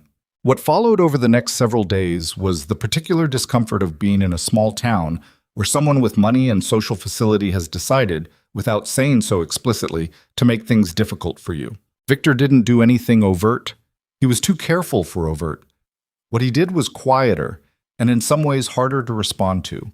He was seen having long conversations with Floyd Greer at the bank. He had supper twice with the members of the town council, which was a 3-man body that handled the practical governance of Silver Ridge, and whose composition Clara had previously considered largely irrelevant to her daily life. He stopped at the land office and spent an afternoon with Henderson, who handled deed transfers and property filings for the county, and who came into Clara's store the following morning with an expression that suggested he had been told something he wasn't sure what to do with. She didn't know specifically what Victor was saying. She had a general sense of it from what May told her, from what she read in Henderson's expression, from a conversation she overheard fragments of between 2 ranchers outside the store. The shape of it, as best she could understand, was something like, Clara Bennett had a personal grievance with Victor Hale, and that grievance was coloring her judgment, and people should weigh her opinions on the business opportunity accordingly. It was, she had to admit, a reasonably effective strategy. It was also infuriating in the specific way that things are infuriating when they are partially true. She did have a personal grievance with Victor Hale, and anyone who knew the history could see that plainly. The fact that her warning to the Purcells had been entirely grounded in financial analysis rather than personal feeling was not something that could be proven to a skeptical audience. She told Sawyer all of this on a Wednesday evening, walking the length of Main Street and back, which had become something they did occasionally. Walking and talking, which was more natural than sitting across a table in a lamplit room when what you needed was room to think. He's reframing it, Sawyer said. Yes, he's making it about my feelings instead of about his documentation. Has he produced the documentation? For the Purcells? Ada said he gave them something, but she hasn't had a chance to verify it with anyone independent yet. Her husband he wants to believe it. She shook her head. I can't tell them not to sign anything. It's their land and their decision. I can only give them the information and hope they use it. Sawyer was quiet for half a block. The rail survey, he said. Is there a way to verify it independently? Not through Victor, not through anyone connected to him. The railroad company would have public filings, she said. If there's a confirmed survey through this territory, it would be on record. But Denver is... I can go to Denver, he said. She looked at him. You work for the Delaney's. Tom Delaney told me this morning he's more interested in knowing what's true about that survey than in getting 3 days of fence work done. He'll give me the time. He looked back at her. Do you know what company Victor's been naming? Western Continental, she said. That's what he told the Purcells. All right. Sawyer said it with the flat finality of a man adding something to a list. I'll go Saturday. I can be back by Tuesday. Clara was quiet for a moment, looking at the dark street ahead of them, the pools of light from the lanterns over the saloon and the hotel. This is more than you signed on for, she said. I know. Sawyer. She stopped walking. He stopped beside her. I need to say this clearly. What started as the arrangement, the thing we agreed to, it's become something else. You're riding to Denver. You're involving yourself in a property dispute that has nothing to do with you technically. I need you to be honest with me about what you're actually doing here and why. He looked at her. The lantern light from the saloon was far enough away that his face was mostly in shadow, but she had learned to read him well enough by now that the shadow didn't obscure much. I told you in the beginning, he said. I was tired of moving. I stopped here because it felt like the kind of place a person could stop. He paused. You're part of why it feels that way. She let that sit. I'm not saying that to pressure you toward anything, he said. The arrangement is the arrangement. You told me what it was and I agreed to it, but you asked me to be honest, so that's the honest answer. Clara looked at him for a long moment. I know, she said quietly, that the feeling isn't only on your side. Neither of them said anything for a moment. The wind moved down the street, cold and direct. But I'm not ready to name it, she said. Not yet. There's too much happening, and I've made decisions in this direction before without enough information, and it didn't... She stopped. I need things to settle. I need to know what Victor is actually doing here and what it means for the people I care about in this town. And I need to do that without my judgment being influenced by feeling something, he said. Yes, she said. I know that's not a flattering thing to say. It's an honest thing to say, he said. I can live with honest. They walked back to the store without saying much else, and he went back to the Delaney place, and she went upstairs and sat on her bed and stared at the ceiling for a long time. On Thursday evening, Victor Hale knocked on the side door of the store. Not the front door, the side door, the back door, the delivery entrance, the door that led to the private part of her life rather than the commercial one. She stood in the doorway when she opened it and did not step back to let him in. This isn't appropriate, she said. I know, he said. I need to talk to you without anyone watching. She looked at him. His expression was different from the store encounter, less controlled, with something working underneath it that she recognized distantly as something close to genuine distress. 5 minutes, she said. Here, I'm not inviting you in. He nodded. He put his hands in his pockets, not the expansive, confident gesture she usually associated with him, but smaller, like he needed something to do with them. The Purcells aren't going to sign, he said. I know, she said. You did that. Ada Purcell made a decision, she said. I gave her information. She made the decision. Victor looked at the ground for a moment. When he looked back up, something had shifted in his face. The sales manner, the performance, all of it had come down slightly, the way it came down in the alley that first night when she had heard him talking to Josephine. The survey isn't... It's not what I've been saying it is, he said. Clara was very still. It's not confirmed, he said. There are 2 possible routes being evaluated. This territory is one of them. If the route is confirmed through here, the land values are exactly what I've said. But if the other route is selected... He stopped.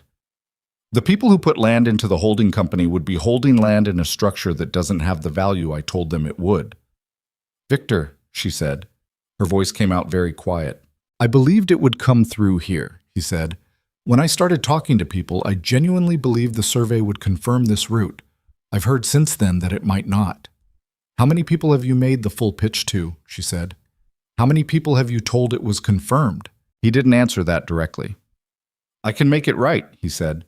If the Caldwells and the Purcells don't commit, the holding company doesn't get structured.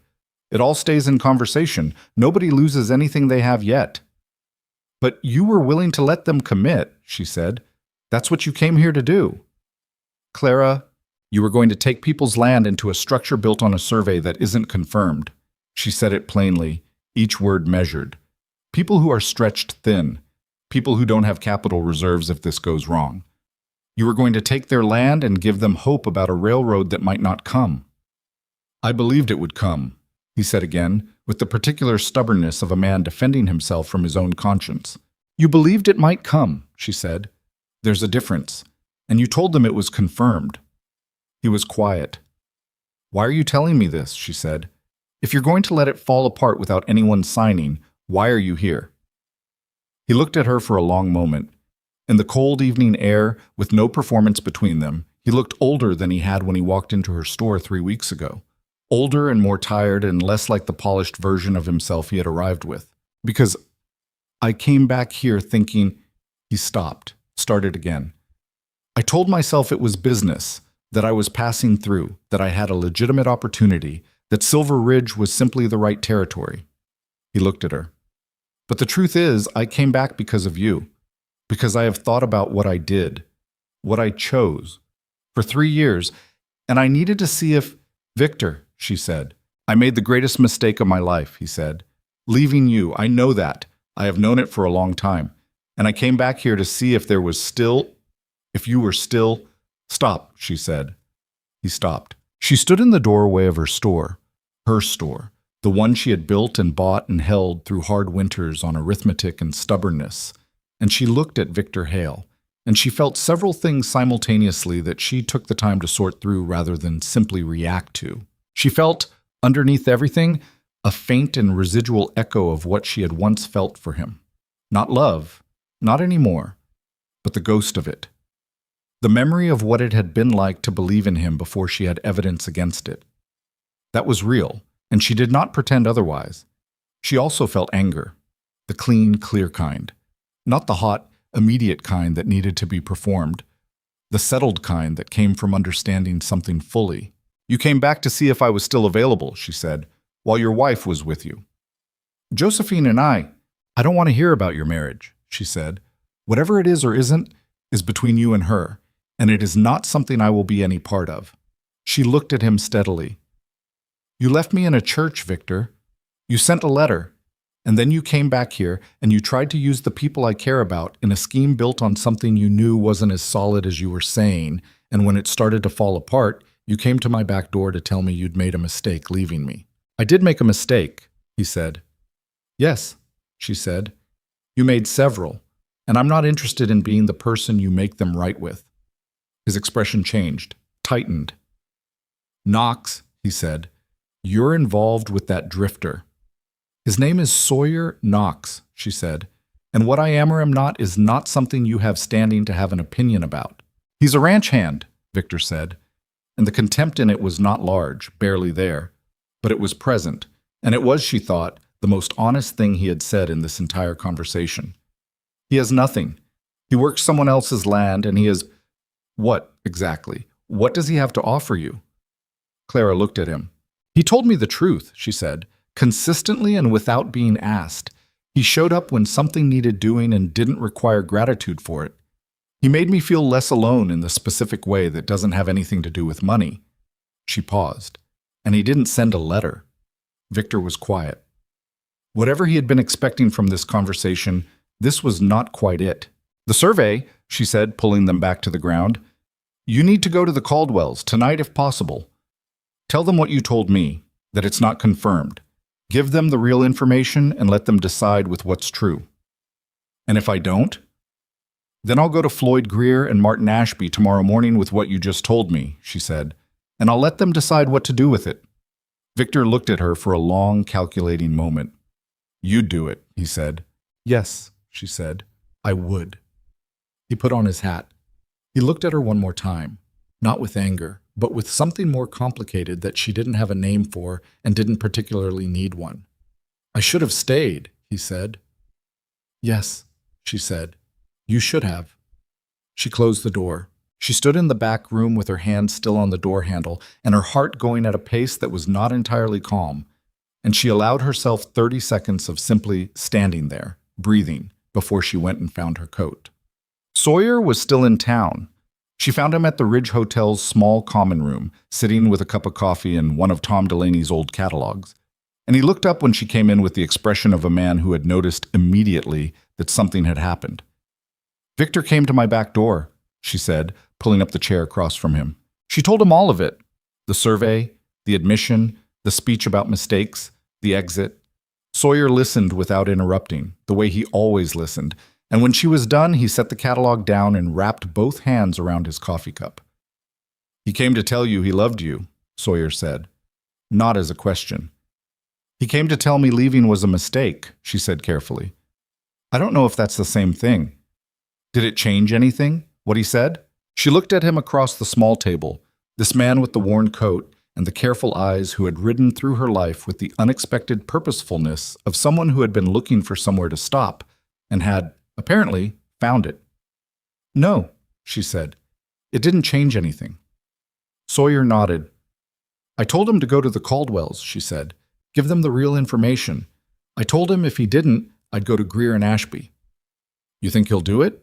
I think there's enough conscience left in him that he will, she said. I'm not certain, which is why I'm telling you now. If he's not at the Caldwell place by tomorrow morning, I need to know. I'll find out, he said. They sat for a moment with their coffee. The common room was nearly empty. A man reading a newspaper near the window, the hotel's night clerk doing something with the ledger at the front counter. Sawyer, she said. He looked at her. What I said the other night, she said. That I wasn't ready to name something. I want you to know that it wasn't rejection. It was... She stopped. I've been wrong before about something this size. I went into that church in Cheyenne completely certain, and I was wrong. I need to know more and be more settled before I say something I mean and can stand behind. I know that, he said. You're not impatient about it, she observed. No, he said. Why not? He looked at her for a moment. Because anything worth waiting for is worth waiting for properly, he said. And because the version where you tell me something before you're certain isn't useful to either of us. She looked at him across the table. She had asked herself, in the dark of the back room when Victor was telling her about mistakes and what might have been, whether the thing she felt for Sawyer Knox was simply contrast, the simple human relief of someone steady after someone who had not been. She had asked herself that honestly. She thought the honest answer was, maybe, in part, at the beginning. It wasn't anymore. I'll know by Denver, she said. He tilted his head slightly. When you come back from Denver, she said. When this is over and the town knows what's actually true, and Victor has gone back to wherever he came from. I'll know by then. Whether this is something I can say clearly. He looked at her with that steady, direct gaze. All right, he said. She nodded and picked up her coffee, and they sat in the quiet common room while the man by the window turned a page of his newspaper and the night clerk scratched away at the ledger and outside the wind worked at the eaves of the old building. It was not a resolution. It was not simple. There was still tomorrow and the Caldwells and whatever Victor did or didn't do, and Denver at the end of the week, and all of the ordinary weight of a life in a frontier town that didn't pause for people to sort themselves out. But sitting across a small table from Sawyer Knox with her coffee going cold, she felt something she recognized as solid ground. She had not felt solid ground in a long time. She was careful not to move too quickly on it, but it held her weight. Victor went to the Caldwells that night. She found out from May, who found out from Mrs. Caldwell, who had apparently been surprised and then considerably relieved to hear a more complete account of the survey situation than she had previously received. The following day, Victor settled his account at the Ridge Hotel. She didn't see him before he left. She was in the store when Alma from the hotel passed the window at mid-morning, and through the glass she caught the edge of it. A man with bags, a horse, a particular quality of departure that was different from arrival. She didn't go to the window to watch. There was no version of that which seemed necessary. What she did instead was pull out a supply order that had been sitting unfinished for 2 days and work through it, one item at a time, until it was done. The bell above the door didn't ring that morning with anyone she didn't want to see. That was its own kind of quiet. Rutherford came down from upstairs around noon and sat on the counter and looked at her with the complete, undemanding presence that cats managed without apparent effort. And she scratched him between the ears and went back to her accounts. And outside Main Street went about its ordinary business.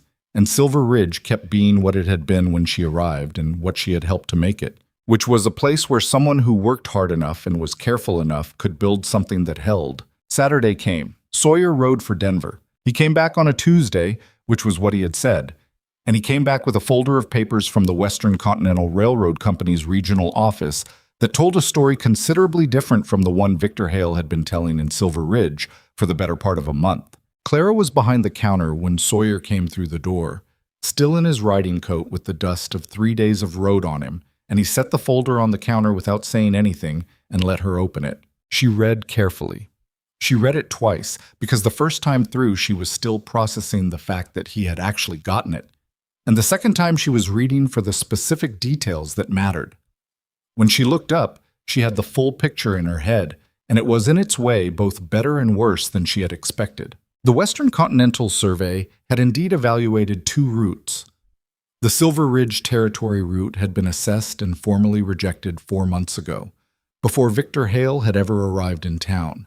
The rejection was documented, dated, and filed with the Regional Land Office. The second route, running 40 miles to the south, had been confirmed. He knew, she said. When he got here, he already knew the survey had gone the other way. That's what the dates say, Sawyer said. She closed the folder. She stood with her hands flat on the counter and took a breath through her nose and let it out slowly. He wasn't selling a speculative opportunity, she said. He was selling a confirmed failure as an unconfirmed possibility. That's different. Yes, Sawyer said. It is. The Caldwells, the Purcells, if either of them had signed anything, they didn't, he said. You made sure of that. She nodded.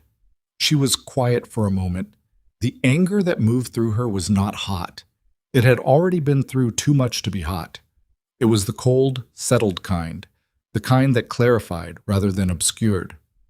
I need to take this to Floyd Greer, she said, and Martin Ashby. They need to know what Victor was actually selling before he talks to anyone else in this territory. All right, Sawyer said. And Tom Delaney, she said. He should know about the eastern fence line situation, and he should know why those men were riding his boundary. I'll talk to Tom. She picked up the folder, then she set it down again and looked at Sawyer across the counter. This man who had ridden to Denver and back in 3 days, through October roads that were not kind, to bring her a stack of papers that confirmed what she had suspected, because the Delaney's land and the Purcell's future in a town she had built herself into mattered to him enough to do it. Are you all right? She said. The roads were fine, he said, which probably understated the situation by a significant margin. But that was Sawyer Knox. Have you eaten? Not since this morning. Go to the hotel, she said. Tell Alma I sent you. I'll come find you after I've been to Greer's. He looked at her with a slight shift in his expression, the almost smile she had learned to read. Yes, ma'am, he said. She almost smiled back. Go, she said. Not. Floyd Greer listened to everything she said and looked at the documents with the thorough, unhurried attention of a man who understood that numbers on paper were the most reliable evidence available in a world full of persuasive voices. Martin Ashby, who she went to next, read the rejection filing twice with his reading glasses on and set it down with the expression of a man who has had a narrow escape and knows it. He sat at my supper table, Ashby said, not with anger exactly, more with the particular quiet of a man reassessing his own judgment. 3 times. He's persuasive, Clara said. He's always been persuasive. And you knew, Ashby said. You knew from the beginning something was off. I knew his history, she said. That's different from knowing his specific plan. I didn't know the details until Sawyer went to Denver. Ashby looked at her for a moment. Knox, he said. Delaney's hand. Yes. He rode to Denver for this. Yes. Ashby nodded slowly, in the way of a man updating a file in his head. He had, she imagined, been one of the people who had heard Victor's reframing of her as a woman with a personal grievance and filtered her accordingly. The file was apparently being revised. Victor Hale won't be welcome back in this territory, Ashby said. I'll see to that. I'm not asking for that, she said. You're not asking for anything, Ashby said. I'm telling you what's going to happen regardless. She left the railroad documentation with him. He had the standing in the county to make use of it in a way she didn't, and walked back to the hotel in the early November cold with her coat buttoned to the throat and her hands in her pockets. The thing was done, she thought, or done enough. Victor was gone. The documentation was with people who could act on it. The Purcells and Caldwells had their land intact, and the town knew something closer to the truth than it had known a week ago. She had done what she could do. She found Sawyer at the corner table in the hotel dining room with a plate of food in front of him and the look of a man who had finally stopped moving after 3 days of it. He had gotten some of the road dust off at least. He looked tired in a fundamental way, the kind that food and sleep could address, but that was definitely present. She sat down across from him and poured herself coffee from the pot on the table. It's handled, she said. Greer has the documents. Ashby has the rejection filing. Victor won't be able to operate in this county again. Sawyer ate for a moment. Good, he said. You look exhausted. I'm all right. Sawyer, I'll sleep tonight, he said. I'm fine.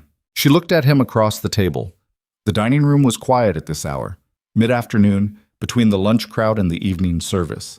The winter light came in low through the windows, the particular quality of November light that was clear and cold and made everything look very specific and present.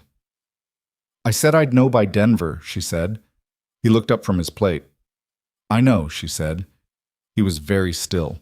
"I know that what I feel is real and not contrast and not relief and not gratitude," she said.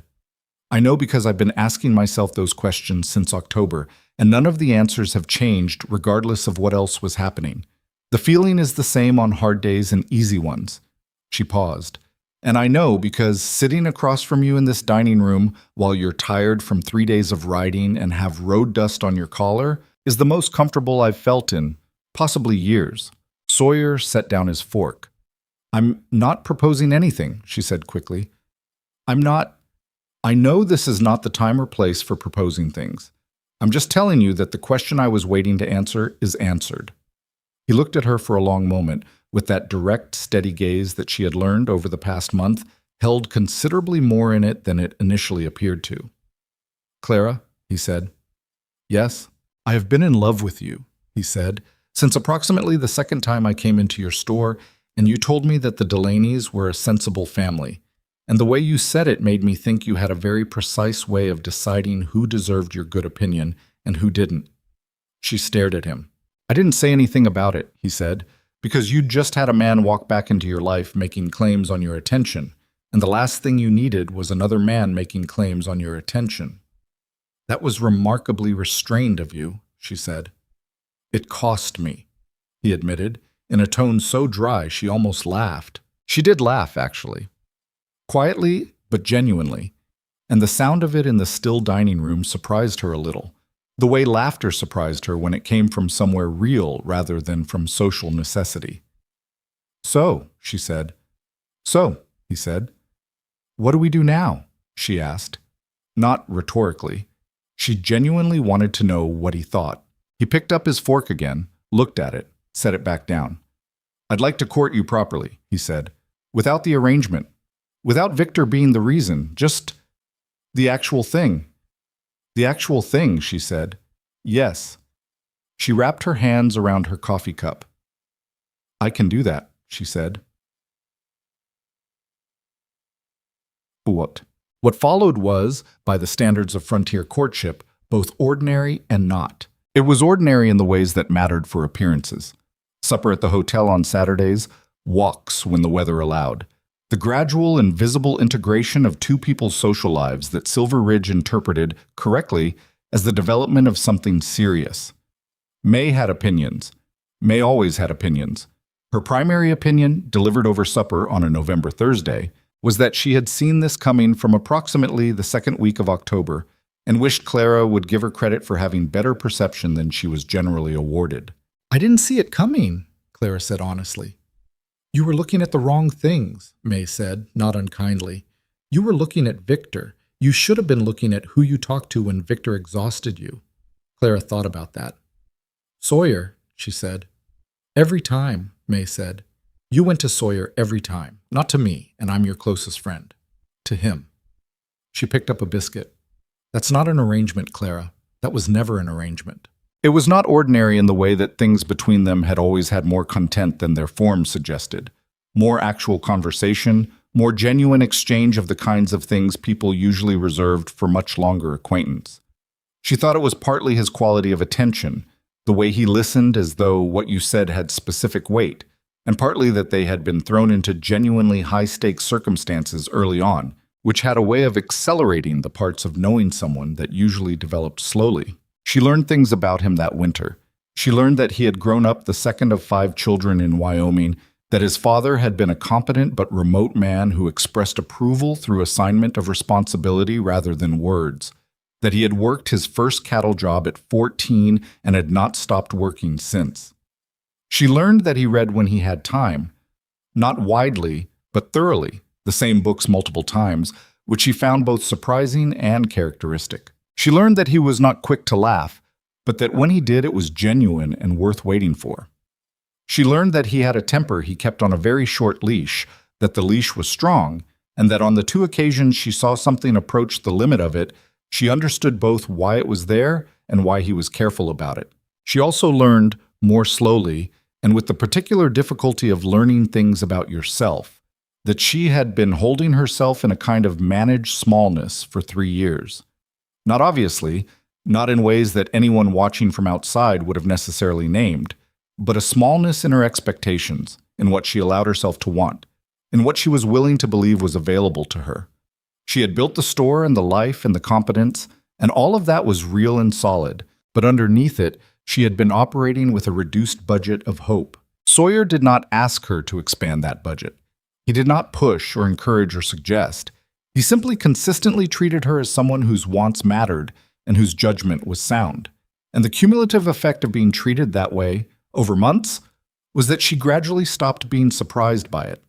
By December, she had stopped maintaining the distance she had originally kept between the arrangement and the real thing, because the arrangement no longer existed as a separate category. By January, she had told him, without planning to, about the dress, the wedding dress, the flowers in her hair, the letter. She had not told many people the full account of that morning.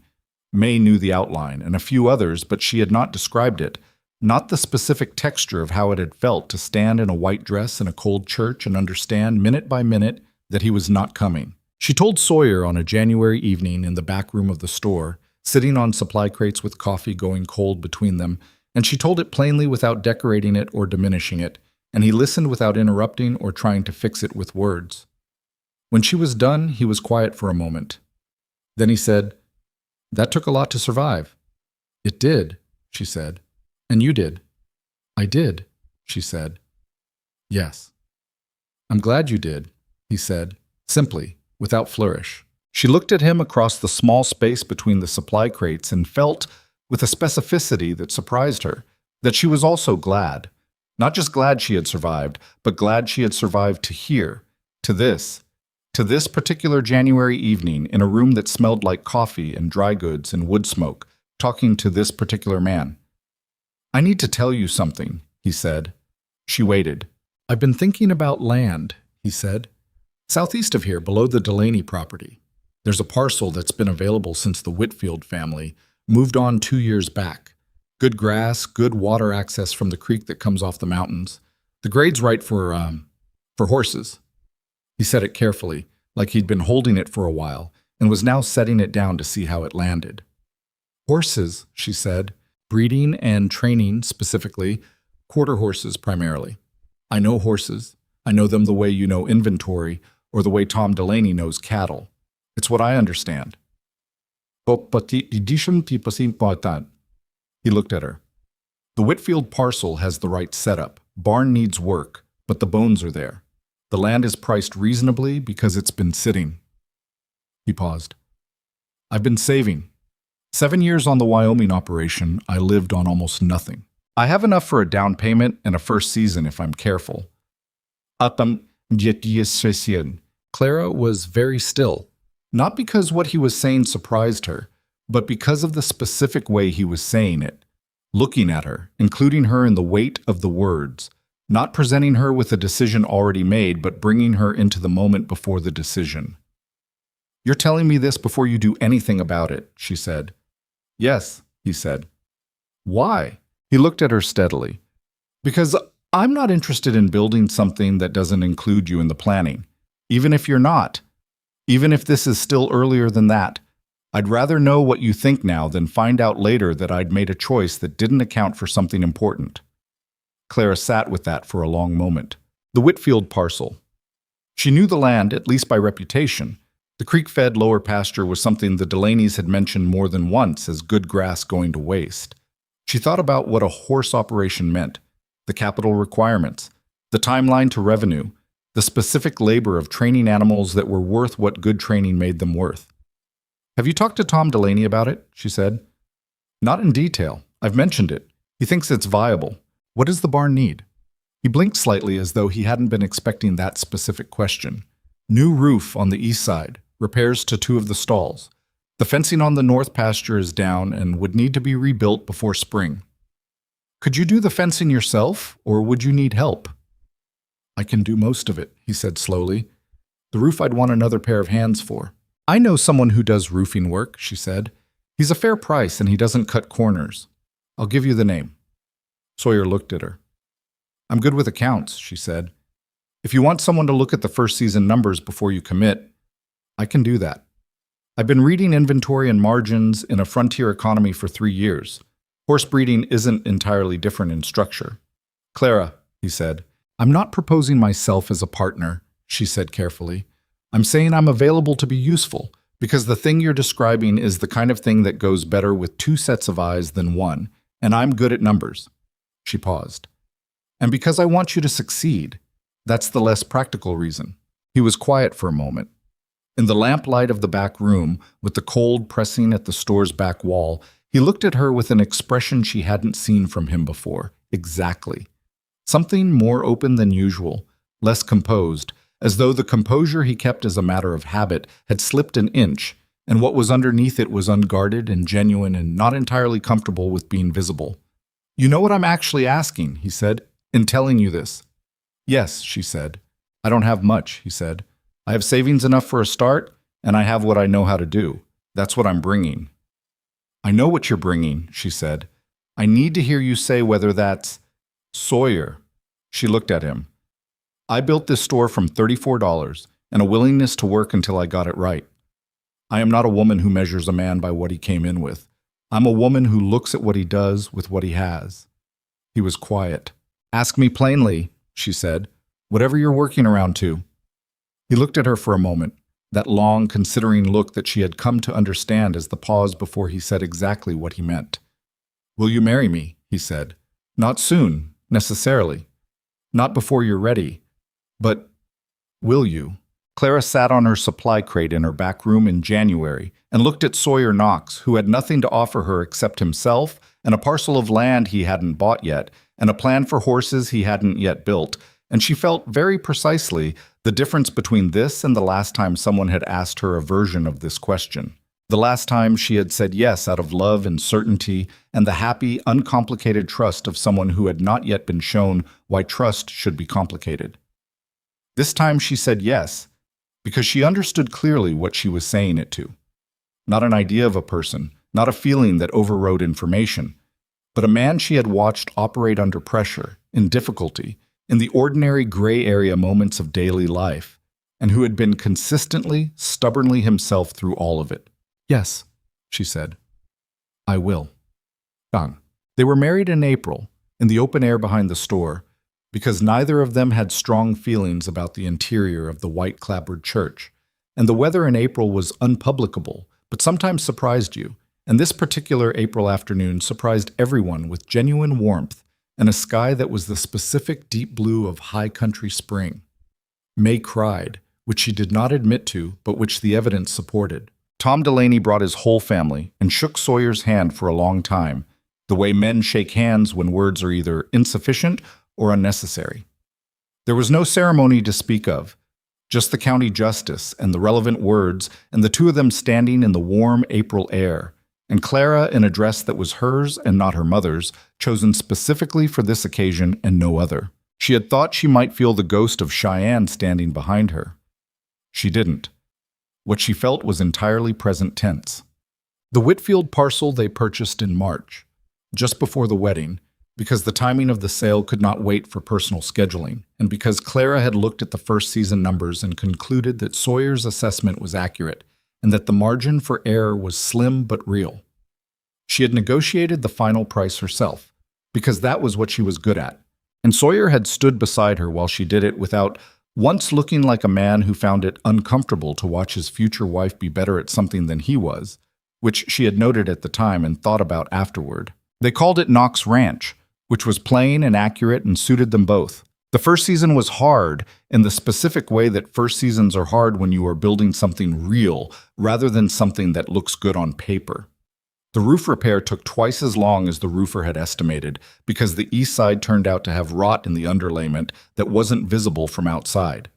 The north pasture fencing came down a second time after a November storm pushed through faster and harder than anything the almanac had suggested. The first 2 horses Sawyer purchased for breeding stock were good animals, but one of them developed a joint problem over the winter that required a veterinary visit from a man who had to ride 3 hours to get there and charged accordingly. Clara kept the store through all of it because the store was what kept them solvent in the first 2 years, while the horse operation found its footing. She rode the 4 miles between store and ranch on a horse she had purchased specifically for the purpose, a steady bay mare she named Matilda, who was not fast but was reliable in bad weather, which was the quality Clara had decided to optimize for. They argued because they were two people with strong views about how things should be done, and those views did not always align. They argued about money more than once. Clara's approach to capital reserves was more conservative than Sawyer's, and Sawyer's willingness to take on physical risk was higher than Clara's comfort level with it. They argued about a hired hand they brought on in the second year, and about the timing of a property tax filing, and once, memorably, about whether a fence line on the western edge of the property had been where Sawyer said it was when they purchased it or where the deed showed it, which involved a conversation with Henderson at the land office and ultimately confirmed Clara's reading of the deed, about which she was privately satisfied and publicly gracious. They were not perfect at being married. They were, in Clara's assessment, reasonably good at it, better than the average that frontier life produced, which was a low bar in some respects and a high one in others. What they were very good at was the work. Sawyer had not oversold his understanding of horses. He had a patience with them and a technical knowledge of their movement and temperament that translated, over the first several years, into a reputation that spread by word of mouth through the ranching community the way good reputations did, slowly and thoroughly. By the 3rd year, he was training horses for ranches as far as 30 miles distant. By the 5th year, he had turned away more work than he had accepted because the operation couldn't scale faster than the quality he was committed to, which was its own kind of reputation. Clara expanded the store in the 3rd year, a back warehouse that allowed her to carry larger inventory, which improved her margins on bulk goods. In the 4th year, she hired a part-time assistant, a young woman named Rosalie, who had come to Silver Ridge with her family from Kansas, and who had a gift for the arithmetic side of things that Clara recognized and cultivated. Rosalie eventually took over the day-to-day operations of the store, which freed Clara for the thing she had been doing in the margins for years without quite naming it as a thing: writing.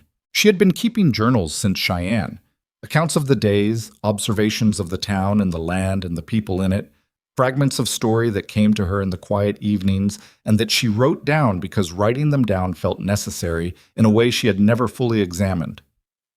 When Rosalie took over the day-to-day store work, Clara found herself at the desk in the ranch house with her journals spread around her and a blank page in front of her, and she wrote a story from beginning to end over the course of 3 weeks, and when she was done, she sent it to a publication in Denver that printed frontier fiction. They bought it, and then they bought the next one.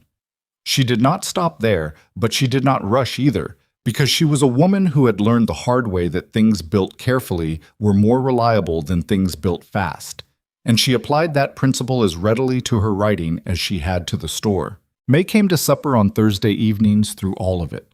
The Thursday suppers had become something that endured through years and seasons and the changes that time made to everything.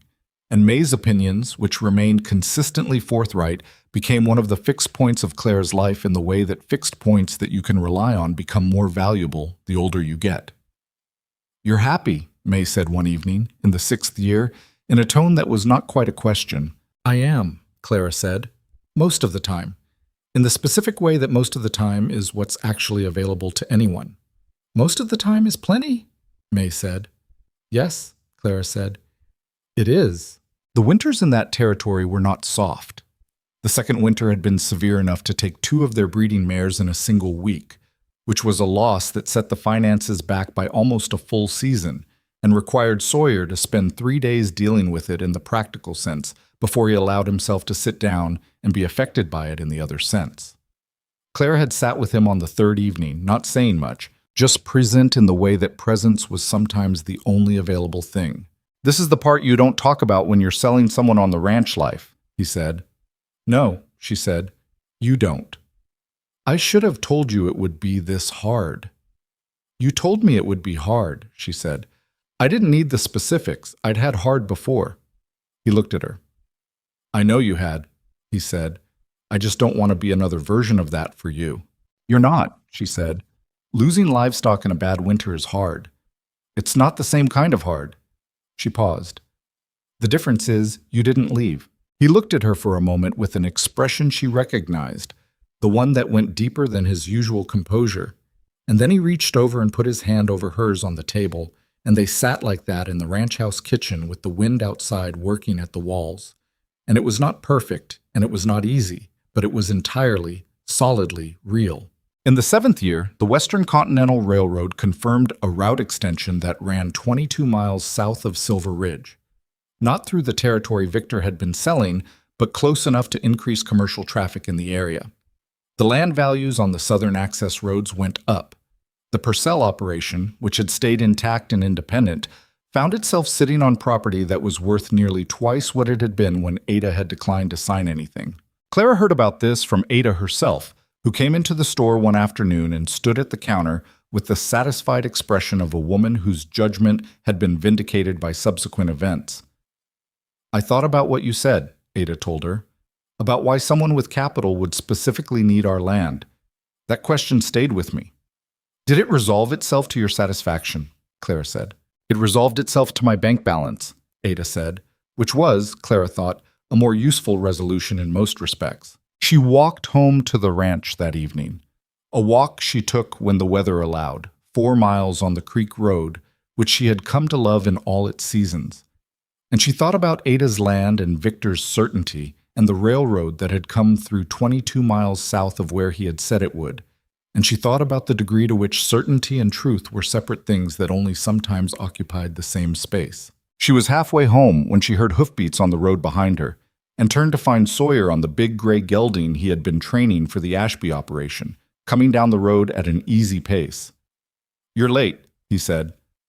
"Ada Purcell came in," she said. "We talked." He swung down and walked beside her, leading the gray, who was well-mannered enough to walk a road without trouble. "Heard about the southern route," he said. "The Purcell's land doubled," she said. He was quiet for a moment. "Victor would have had their signatures by then if you hadn't talked to her." "Yes," she said. "He would have." "You ever think about that? Where everything would have landed if you hadn't said anything?" Clara walked for a moment, considering the question genuinely rather than deflecting it. The road ran beside the creek, and the creek was running well this spring, bright and noisy over the stones, and the light was the particular evening light of late spring that made everything on the mountainside look like it was illuminated from within. "Sometimes," she said, "I think about Ada's land being in a holding company, the Purcells starting over. I think about what Victor would have done with the capital once the railroad confirmation came through Southern and the holding company's value collapsed." She shook her head. "I don't spend a lot of time on it. It didn't happen." "Because you were paying attention," he said. "Because Ada was smart enough to listen," she said. "I only talked to her. She made the choice." Sawyer smiled, which he did more easily now than when she had first known him, though never carelessly. "You always do that," he said. "Do what?" "Give away credit for your own judgment." "I don't—" She stopped. "That's not what I'm doing." "It's what you do every time," he said, without any edge to it, just a plain observation. "You did something right, and you find the way it was actually someone else." Clara walked for a moment. "Maybe," she said finally. "Definitely," he said. She looked at him sideways. "When did you start having opinions about my character flaws?" "I've always had opinions about your character flaws," he said. "I was polite about them at the beginning." "And now?" "Now you're my wife," he said. "I get to say things." She walked on, and he walked beside her with the gray gelding following behind them, and the creek ran alongside the road, and the mountain light did what mountain light does in late spring when the conditions are right, and there was, not perfection, because that was not a category that had ever applied to anything real in her life, but something she had not previously had words for that she thought might be called, simply and without drama, enough. More than enough. More than she had believed was available. On the morning she walked out of Cheyenne with $34 and no clear plan. She was still thinking about that when they came around the last bend in the creek road and the ranch house came into view. The light on in the kitchen, the barn settled for the evening, the pasture fence running straight along the western edge where she had been right about the deed and Sawyer had eventually agreed with good grace. And she felt the weight and the solidity of it, of the thing they had made with work and stubbornness and the willingness to be honest with each other on the days when honesty was difficult. It was hers, not in the way the store was hers, not alone, not carved out from necessity. Hers in the harder and better way, the shared way, the way that required you to keep showing up even when you were tired or wrong or not at your best. She had not known, 3 years ago, that this was something she could want. She was glad she had found out. 20 years had a way of changing the shape of things without you noticing the change while it was happening. Clara understood this the way you understand things that accumulate slowly. Not in a single moment of clarity, but in the gradual recognition that the person standing in your kitchen on a Tuesday morning is not the same person who stood behind a dry goods counter pricing calico, and that the distance between those two versions is not a straight line, but something considerably more winding and honest. She was 51 years old. She had laugh lines at the corners of her eyes and a streak of silver in her hair that she had stopped fighting sometime around the 3rd year of the horse operation, when fighting it seemed like energy that could more usefully go toward the fence repairs.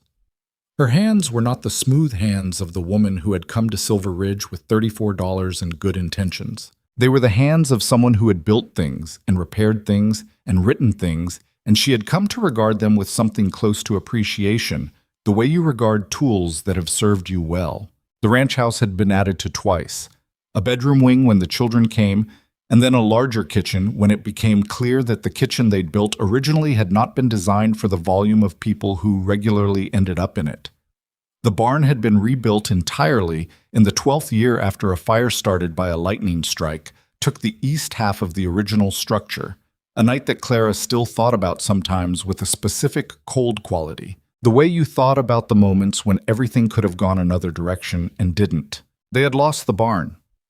They had not lost any animals because Sawyer had moved with a speed and decisiveness in the dark that she had watched with the particular quality of attention you gave the person you lived with when they were revealing something you hadn't seen before.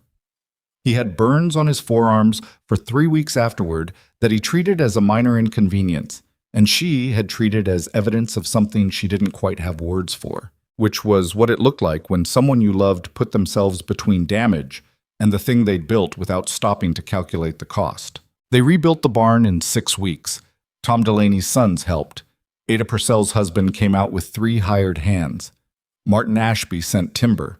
The Reverend Marsh, who was 90 years old and whose body had largely retired before his opinion had, sat on a fence post and told everyone how to do it better. That was Silver Ridge. That was the thing about it that Clara had not understood when she arrived, and had come to understand so thoroughly that she couldn't imagine living without it. That in a place small enough and real enough, people showed up. Not always, and not without complication, and not because they were good people in some uncomplicated narrative sense, but because the frontier had a way of making the arithmetic of mutual support very clear. You showed up for people because the day would come when you needed them to show up for you, and everyone understood this without necessarily saying it. She had written about it. She had written about it in 3 of the stories the Denver publication had bought, and in the book that a publisher in Chicago had taken 4 years ago, and in the second book she was halfway through now, sitting at the desk in the corner of the large kitchen on Tuesday and Thursday mornings when the light was right and the house was quiet enough. The writing had surprised her more than anything else, if she was being honest. Not that she could do it, she had always known she had something in that direction, but the way people had responded to it. The letters that came, first from Denver readers and then from further, from people who had read something she had written about a frontier woman or a ranching family or a particular kind of loneliness specific to open country, and who wrote to say that she had put into words something they had known and not been able to articulate. She had not expected that. She had expected, at best, to be published. She had not expected to be recognized, which was different and in some ways more disorienting. Sawyer had read everything she wrote, always. He was not a demonstrative reader. He didn't exclaim or volunteer extensive commentary, but he read carefully, and occasionally he would say something brief and specific that was worth considerably more than a longer reaction would have been. When she finished the first book and sent it to Chicago, he read the final manuscript in 2 evenings and then set it down and said, "It's the best thing you've done," which was exactly what she needed to hear and exactly how he would say it. She had dedicated it to him. He had read the dedication page, set the book down, and gone outside to check on the horses, which was how Sawyer Knox processed things that were too large for his usual composure. She had given him 10 minutes and then gone out after him, because that was also how they worked. The children, they had 3, were grown now, or close enough to count.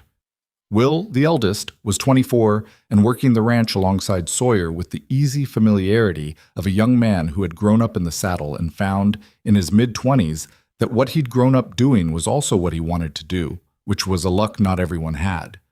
Nora, 21, had gone to Denver for school 2 years ago and was studying to be a teacher, and came home for summers and Christmas with the particular energy of a young person who was discovering what she thought about the world and needed to tell her parents all of it, loudly over supper. And then there was James, 17, who was neither Will's physical ease on a horse nor Nora's appetite for argument, but who had a quality of observation that Clara recognized from somewhere she didn't examine too directly, a way of watching and recording that she thought might eventually want an outlet she couldn't yet predict. They were not easy children. They were not supposed to be. She and Sawyer had not been easy people and had not prioritized easy as a primary characteristic in their parenting. They had prioritized honest and responsible and willing to work and capable of sitting with discomfort without immediately trying to escape it. The results of this were children who argued with their parents regularly, thought their own thoughts publicly, and made mistakes with the particular confident openness of people who had not been taught that mistakes were shameful. Clara was proud of all of this in a way she did not say often enough, because pride was one of those things she had inherited from her father in the compressed, unexpressed form that the frontier tended to produce, and she was working on it. May Calloway had been at the ranch for Sunday supper 3 weeks ago. At 72, still forthright, and still capable of producing more food than the people present could reasonably consume. And she had looked at the table, Sawyer, Clara, Will, James, and Nora, home for a visit, with an expression that was not quite sentimentality, but was adjacent to it. "You've done all right," May had said, to the table in general, which was May's way of saying something she felt strongly without being accused of feeling strongly. "We've had help," Clara said. "Don't give away credit for your own work," May said immediately, which made Sawyer look up from his plate with the almost smile she still loved, because he had said the same thing on a creek road 20 years ago. "I'm not giving it away," Clara said. "I'm distributing it accurately." "Same thing," May said, and helped herself to more venison. She heard about Victor Hale in the 16th year from a letter that came through the Denver publication, not addressed to her personally, but forwarded by the editor with a note saying it seemed like something she should see. It was from a woman in Laramie, a reader of her work, who mentioned in passing that she had known a man named Victor Hale who had spoken of Silver Ridge, and did Clara know him, and wasn't it sad what had happened? Clara wrote back asking what had happened. The answer came 6 weeks later. Victor's land speculation operation, which had moved through 3 territories after Silver Ridge, had finally produced the outcome that Clara had seen the shape of 20 years ago in a dry goods store. A holding company in Wyoming had collapsed when the infrastructure project it had been built around failed to materialize. Not because of fraud, exactly. The legal language was apparently ambiguous enough that no charges were ever filed, but because the certainty he had been selling had once again been something considerably more conditional than he had presented it as. His personal capital, which had been tied to the venture, had gone with it. His marriage to Josephine had ended some years before that. The letter didn't have details. Clara sat with the letter for a while. She had thought, when she was younger, when the anger about the church and the dress and the letter was still something she had to actively manage, rather than something she had integrated into the larger story of how her life had turned out. She had thought that she would want Victor to face some kind of accounting, not revenge. She had always been honest enough with herself to know she was not the revenge type, but a reckoning, something that confirmed that what he had done had a cost. The cost had come. Not from her, not from anything she had done specifically. The architecture of what he had built was always going to produce this outcome eventually, because it was built on the thing that had made him dangerous from the beginning, which was his ability to believe his own optimism loudly enough to sell it to other people. She did not feel satisfaction exactly. She felt something more complicated and less clean, something that was sorry for the people in Wyoming who had lost what they'd put in, and quietly, distantly sorry for Victor himself, who had spent 20 years being very good at moving forward without ever really understanding what he'd left behind and who had landed at the end of it with nothing she would want to trade for. She folded the letter and put it in the back of her desk drawer. She told Sawyer that evening. They were on the porch, the wide front porch that Will and his father had built in the 14th year, the one that faced the western pasture and got the evening light when there was evening light to get. And she told him plainly, the way she always told him things. He was quiet for a moment. "How do you feel about it?" he said. "Complicated," she said, which surprised me. I expected to feel simpler about it than I do. "What's the complicated part?" She thought about it. "I wanted him to understand what he'd done," she said. "Not suffer for it, specifically. Just understand it. And I don't know that losing money teaches you that. I don't know that any of it taught him what I wanted it to teach him." "Probably not," Sawyer said. "People usually don't learn the lesson you want them to learn." "No," she said. "They learn whatever the experience is shaped to teach them, which is usually something else." Sawyer looked out at the western pasture where two of the mares were grazing in the last of the light. "Does it change anything?" he said. "No," she said, without hesitation. He nodded. He reached over and took her hand, the way he did sometimes without comment, and they sat on the porch while the evening settled over the pasture and the mountains held their dark shapes against the sky. The truth of it, the truth she had worked out slowly, over years, in the way you worked out the things that mattered, was that Victor Hale had never been the point. He had felt like the point for a long time. The wound he had left, the church in Cheyenne, the dress, the letter, all of it had felt for years, like the central fact around which everything else arranged itself. But the central fact was not Victor. The central fact was what she had done with what he had left her. She had left Cheyenne with $34 and no clear plan, and she had built something. The store first, and then the ranch, and then the writing, and threaded through all of it the life she had made with a man who had walked into a dry goods store looking for rope and hardtack, and had turned out to be the kind of person who showed up, consistently, without drama, in the ordinary daily way that turned out to matter more than any gesture. The heartbreak in Cheyenne had not produced the life. She was careful not to sentimentalize it in that direction, because sentimentalizing pain into purpose was a narrative comfort that she distrusted. The heartbreak had not been necessary for anything. It had simply happened, and she had survived it, and in the process of surviving it, she had arrived here, to this porch, to this evening, to this man beside her with his work-worn hands, and his complicated relationship with expressing things, and his 20 years of showing up. That was the truth. Not that the worst thing had secretly been the best thing, just that the worst thing had not been the last thing. In the spring of that year, Nora came home from Denver with the news that she was engaged to a young man from Colorado Springs who was studying law, and who came to meet them 3 weeks later with the stiff, determined politeness of someone who understood he was being assessed and was trying very hard not to appear to know it. His name was Daniel Marsh, no relation to the Reverend, and he was 23 and earnest in the way of young men who are genuinely good and haven't yet had enough experience to learn to conceal it. Clara watched Sawyer assess him over the course of the visit, quietly, without interrogation, just watching the way Daniel moved through the ranch, the way he talked to Will, the specific quality of attention he gave Nora when she was speaking. Sawyer had a gift for reading character that she had always respected, the same gift he applied to horses, which was not as different from people as most people preferred to believe. On the third evening, after Daniel had gone to bed and Nora was in the kitchen making noise with the dishware, the way she did when she was too wound up to sit still, Sawyer sat with Clara at the kitchen table, and she waited. "He's good," he said finally. "Yes," she said. "He's nervous about everything and trying not to show it." "Yes." "That's fine," Sawyer said. "Nervous is fine. Nervous means he understands the stakes." He looked at his coffee. "He listens to her." "I noticed that too. That matters more than most things," Sawyer said. Clara looked at him. "Is that something you knew when you were 23? "No," he said. "I didn't know much of anything at 23. I was working cattle in Wyoming, and I thought that was probably all there was going to be." "And now?" He looked at her with the same direct gaze she had first seen across a store counter, which had not changed in 20 years in any way that she could detect. "And now I know there was considerably more than that," he said, "which I would not have predicted." She reached across the table and put her hand over his, which was not something either of them did with great frequency or fanfare. "Neither would I," she said. They sat with their coffee while Nora made noise in the kitchen, and the ranch settled into its nighttime sounds around them.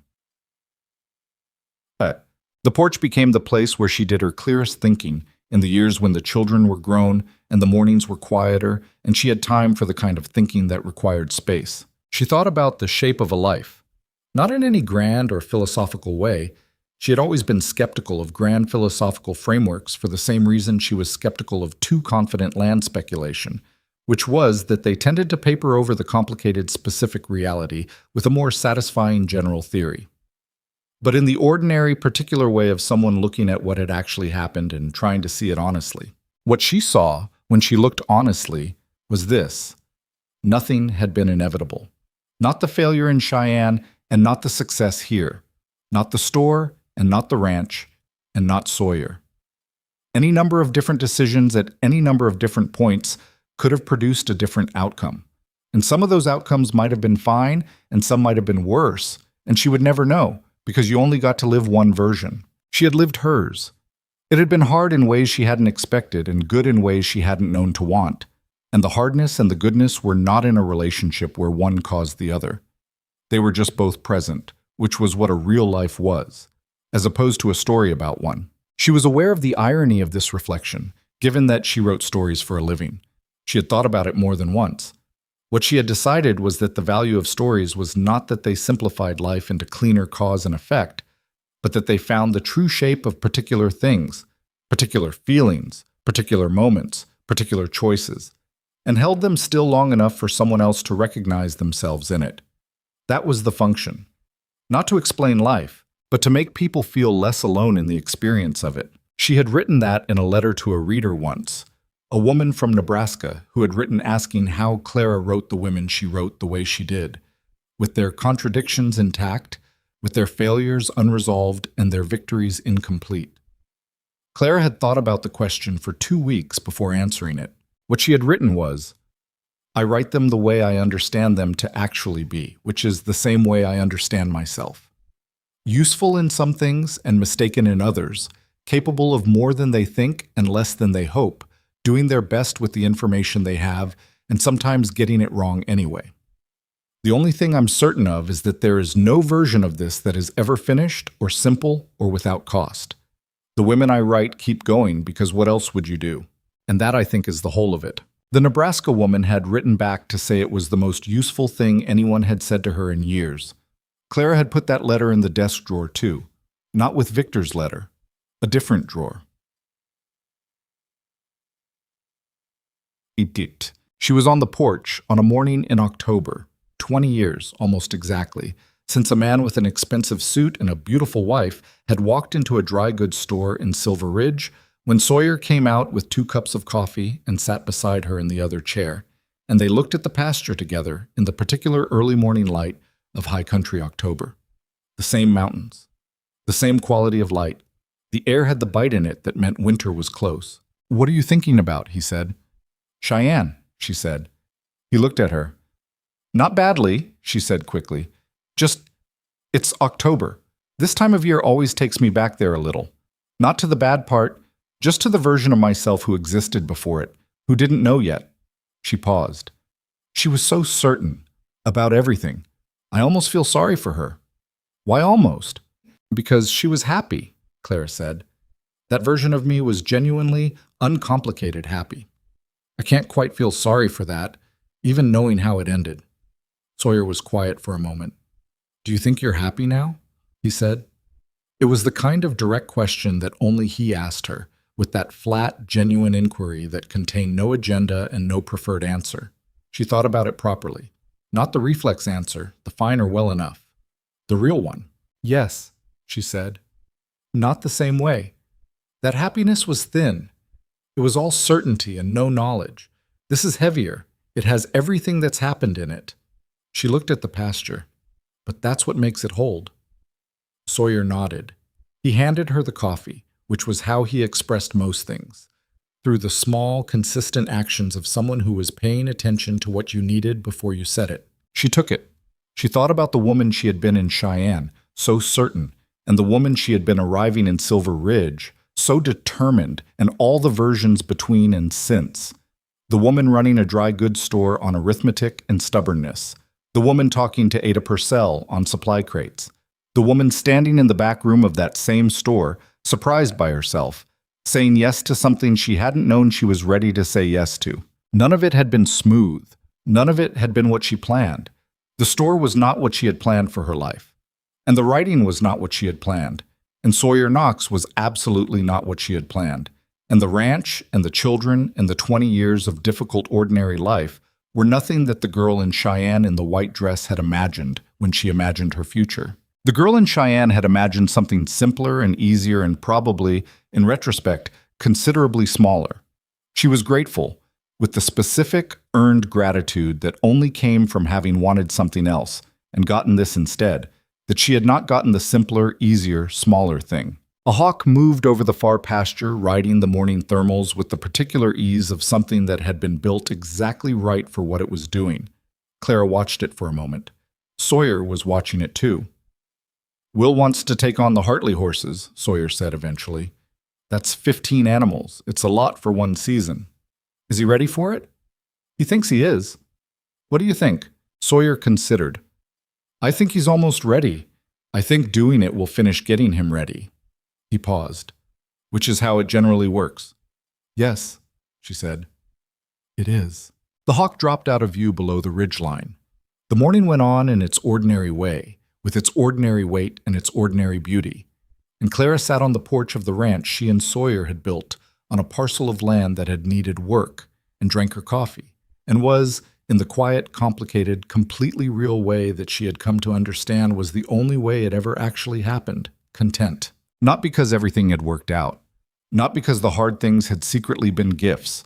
Not because the heartbreak in Cheyenne had led her here in any tidy, purposeful sense. But because she had kept going, and because Sawyer had sat down across from her in a hotel common room on a November afternoon and looked at her like she was worth staying for, and because May had fed her biscuits and told her the truth, and because Ada Purcell had listened, and because Will had his father's hands and Nora had her mother's stubbornness, and James had that watching quality that might someday become something she couldn't predict, and because the porch was good and the coffee was good and the mountains were still there in the distance, unchanged by everything that had happened beneath them, holding the sky up in the way they always had. That was enough. That had always been enough. The only thing she had needed to learn was how to see it.